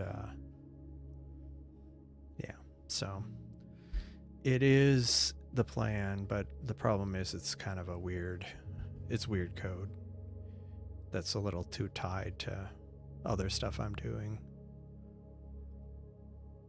So I just need to figure out the best way to separate out that the bits that people would be more interested in. Yeah, Turf was asking about that as well. Yeah, good evening, Donkulus. How's it going? Thanks for joining. Yeah, exactly. I mean, that was originally the driver behind it. It was this kind of amorphous idea I had, and some of it was based on like conversations you and I had about kind of the scripts that you use for kind of managing things, but it was also kind of some of the, I guess, seeing like Wiley's site had a Photoshop template that he was managing, but I was like, since I'm doing this thing, and so this is where it probably will end up going. So I had moved some code into a separate module, and then I had started kind of more in earnest the long suffering observation log, and I'm not building it in Seestar. I mean in Alp. Not exactly in Alp. What do I mean by that? My plan is to have it as its own project as much as possible, but have the code where it can live inside of Alp, or it can be run standalone. So people who don't use Seestars could still use it, but people who run Seestars or run Alp, it would be included in it. And that was part of the reason why I had started kind of modularizing some of the code. It's not a ton of work, but I've kind of been working on it more in earnest recently.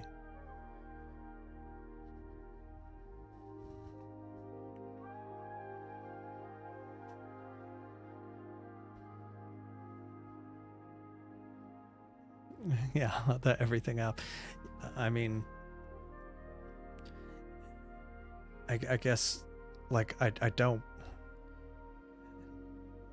What I'm trying to do is work on some of these bits that I think would be interesting to people not using ALP. So, but I don't also want to complicate for things for people who are using ALP. Like, I mean, I use ALP, so I would want to run it mostly integrated probably. But then I'm also looking at using it to track, you know, my other telescope stuff. So it's not purely an ALP based thing. So that's kind of where I am. There's a lot of code. Well, I shouldn't say a lot, but there's a decent amount of code, and it's scattered across 4 different projects. Like my website, the one that I've had before, that I kind of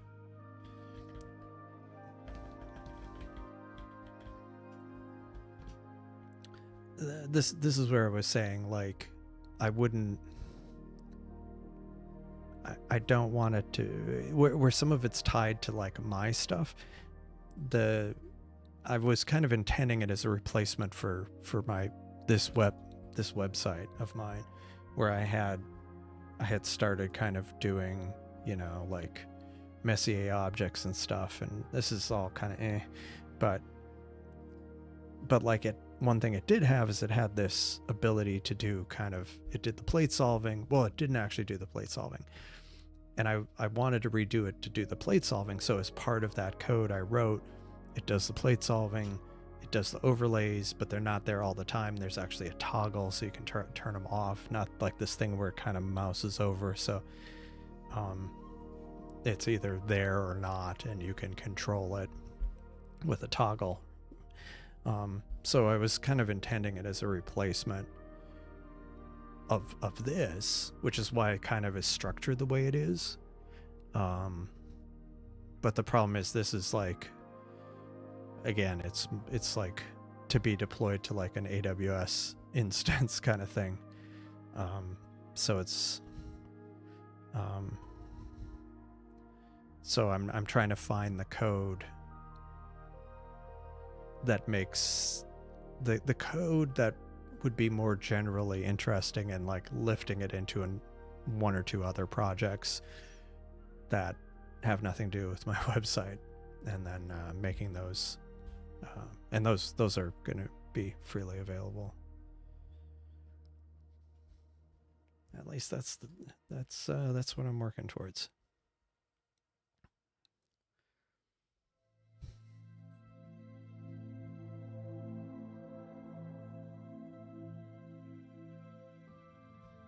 There are a lot of little galaxies in here. I'm really interested in cleaning this up. How much data? Not bad. I might run this for the full hour, since I feel like it's getting more of these really faint ones, or more faint ones. Let me see, how faint are some of those?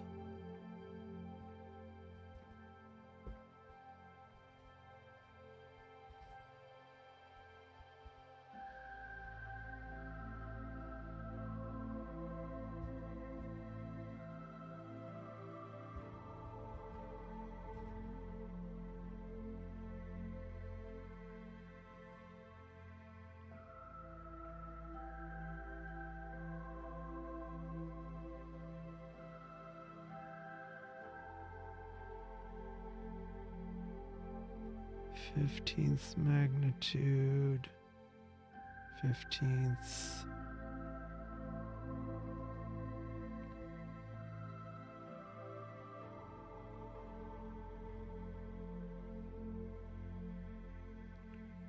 Yeah, it looks like a lot of them are 15th, 14th, 15th magnitude. Not too outrageously dim.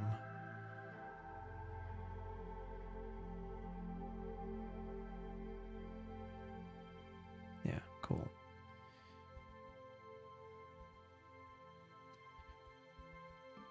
See, this is where I think something like that S30 Pro would be amazing, because you'd have slightly lower, so you'd have the same resolution as the S30, which is like, this is 2.4 or 2 something pixels per arc second. The S30 is 4, so you're not going to get like really fine details, but with 4 times the number of pixels, you could get like a really nice wide field of view, and kind of, and plus it's, I mean, this is the sensor that's in the S50, so like the 585 sensor I feel is just like much cleaner, more modern. You could turn it into a web app and do the hosting. Yeah. The images would be the expensive part.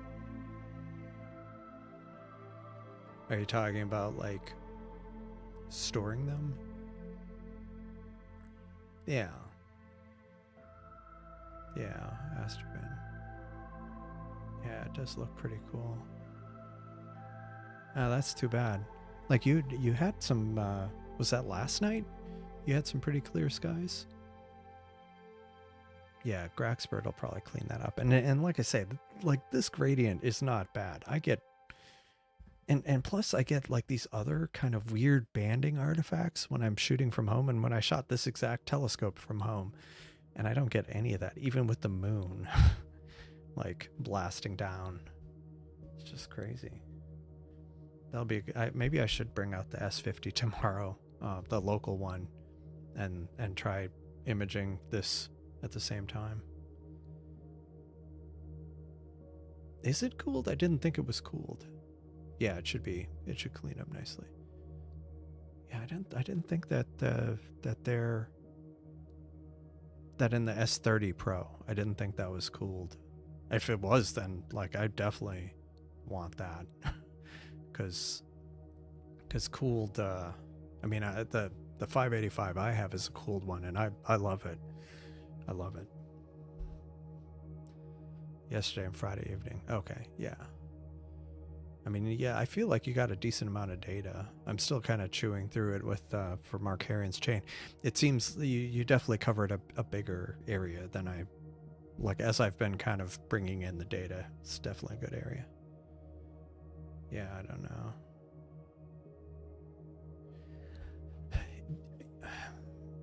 I've thought about ways around that though. The or not around it, but how to deal with that maybe. Yeah, grab the 3 NGCs. Okay. It would be awesome if they did cooled. Maybe they'll do that with the S50, if they come out with like an S50 Pro or an S70. That would be a good one to be cooled.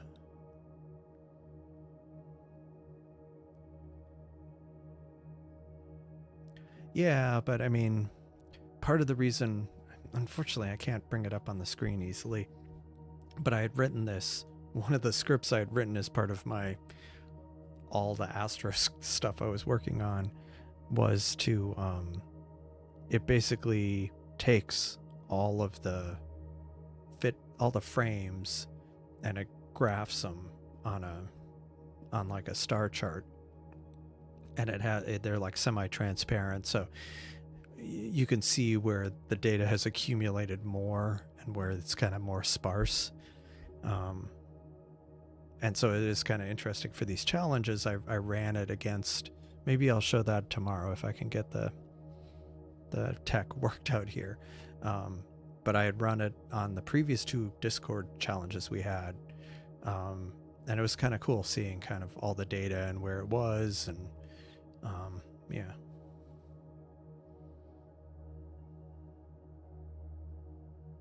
It's happening more with age.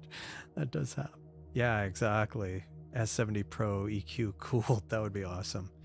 I mean, like if you look at the S30, so the S30's, well, I mean, now it's like $400, S50 is 550, I think, right? And who knows what it'll end up going to, but like we'll set that aside. Then you get like, then you have like on the very high end, you have like the Celestron Origin, which is $4,000, and then you have like the, is it I want to say like vestibule. I don't know.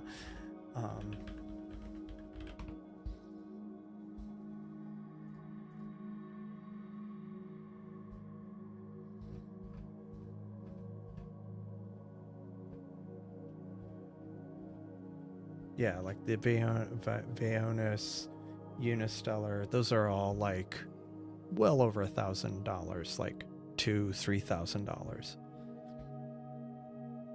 $4,000, and you don't really have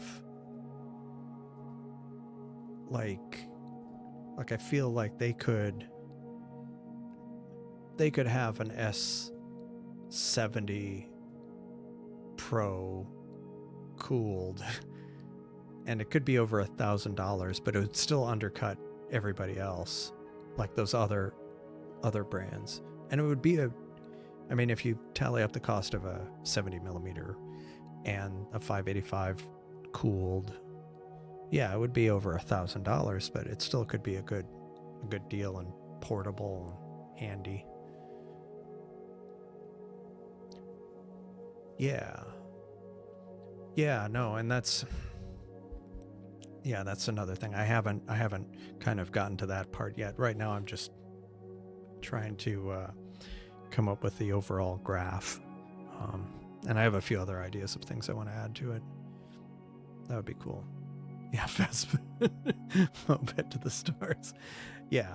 Yeah, I mean, it would make, and then like, even if it was, like $1,000-$1,500, that would be an amazing scope to put at a place like Starfront. Because like, once you throw in the cost of a mount and a scope and everything else, it really starts like out of discrete parts. But something like that, you could just have them delivered to Starfront, and that would be kind of, it would be an awesome little scope. Or if like you travel to, dark skies on a regular basis, that would be amazing. Something just to give you that much more light gathering and quality. That would be awesome. I would definitely consider getting one of those. Maybe even like getting rid of some stuff I have to replace it with something like that.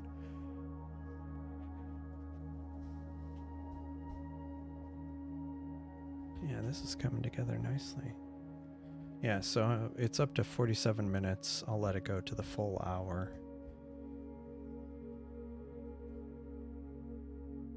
Yeah, not many drops. It's looking pretty clean. Yeah, exactly. Whereas an S70, yeah, like it could be a... Yeah. No, I did see that. I think it might have been a photo Jeff posted that had the cutaway, and I saw, it wasn't lost on me, the metal gears. Yeah. I was like, yeah, that's yeah, they're definitely showing that off.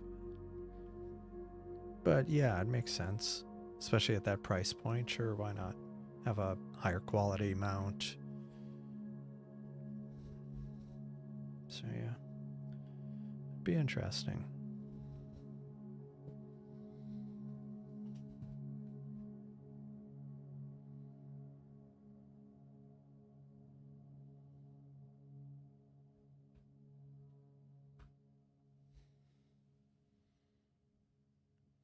Right. Well, I mean, since they're doing that with the S30, yeah, that would be cool. That could be very cool.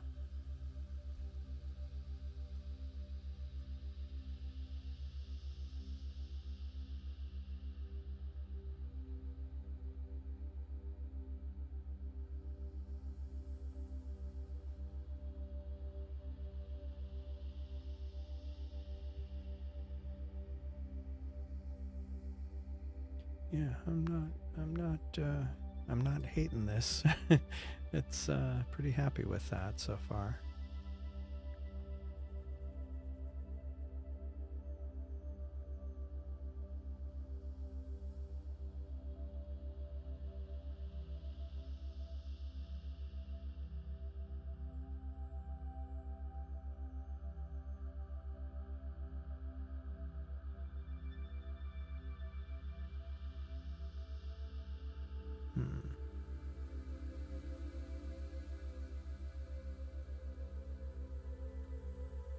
Yeah, I mean it is a Sunday night, and so I'm half tempted after this is done to wrap up the stream, since tomorrow evening I plan on doing it again.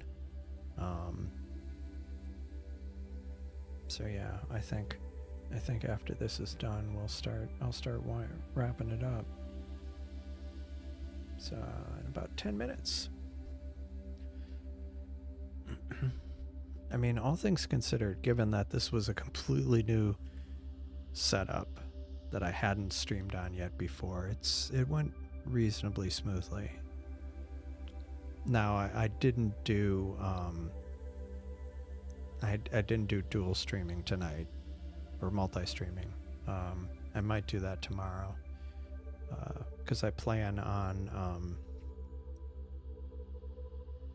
because I mean, this was part of the reason why I set up a Windows computer. I wanted, because originally I was thinking of going with a Mac, getting like one of the cheap Mac Minis, the M4 ones, because it's nice and small and it's pretty powerful.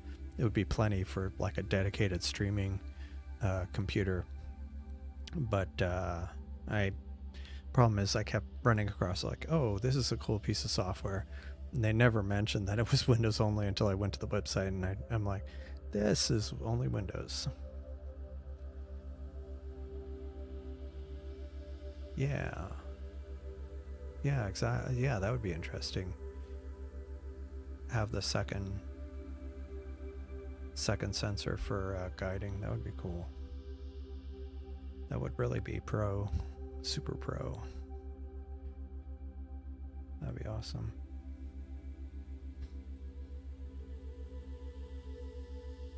Yeah, if anybody from ZWO is taking notes, that's all that's all we're asking for. Dual sensor, cooled 585 S70. That's all. Oh, I'm sure we'll think of some other things.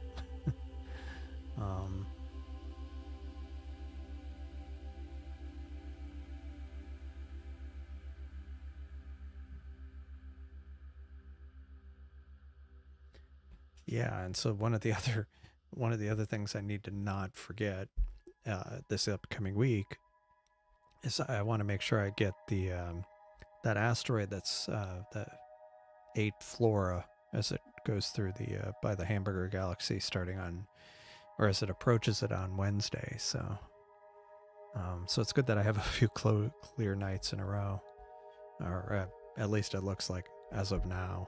So we'll see if that holds, because that could be cool. Yeah, I'm liking this so far. It's reasonably contrasty, and given the conditions.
But yeah, tomorrow is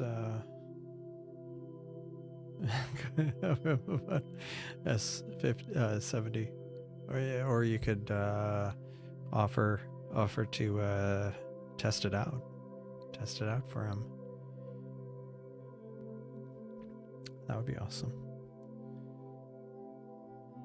Just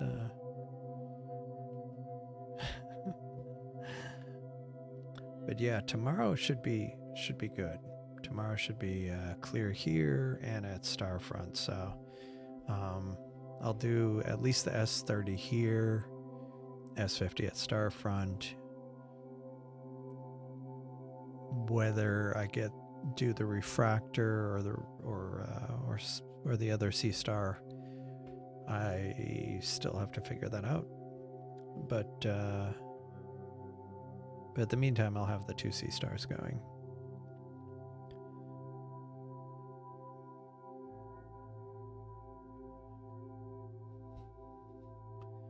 Not 100% sure.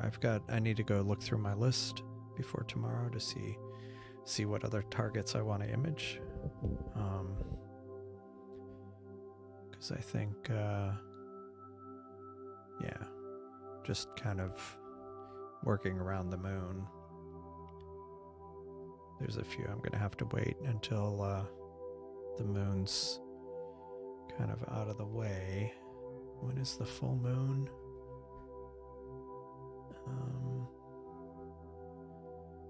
Full moon is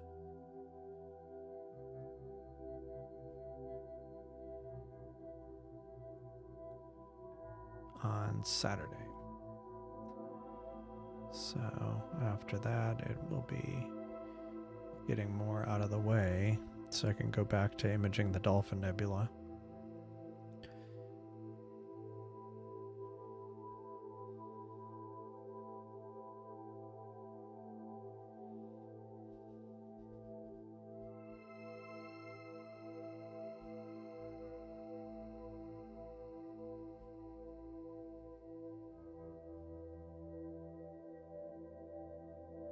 I think it is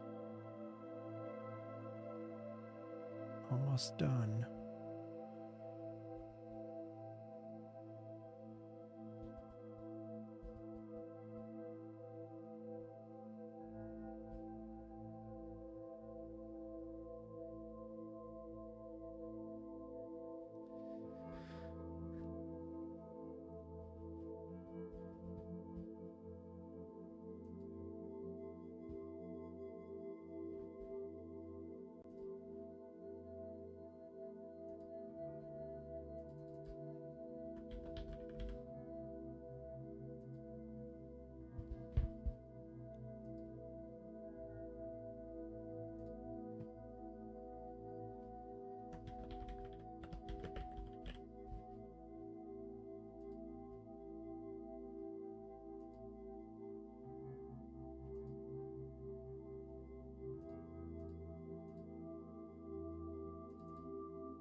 All right.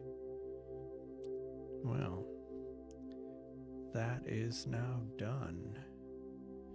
Yeah.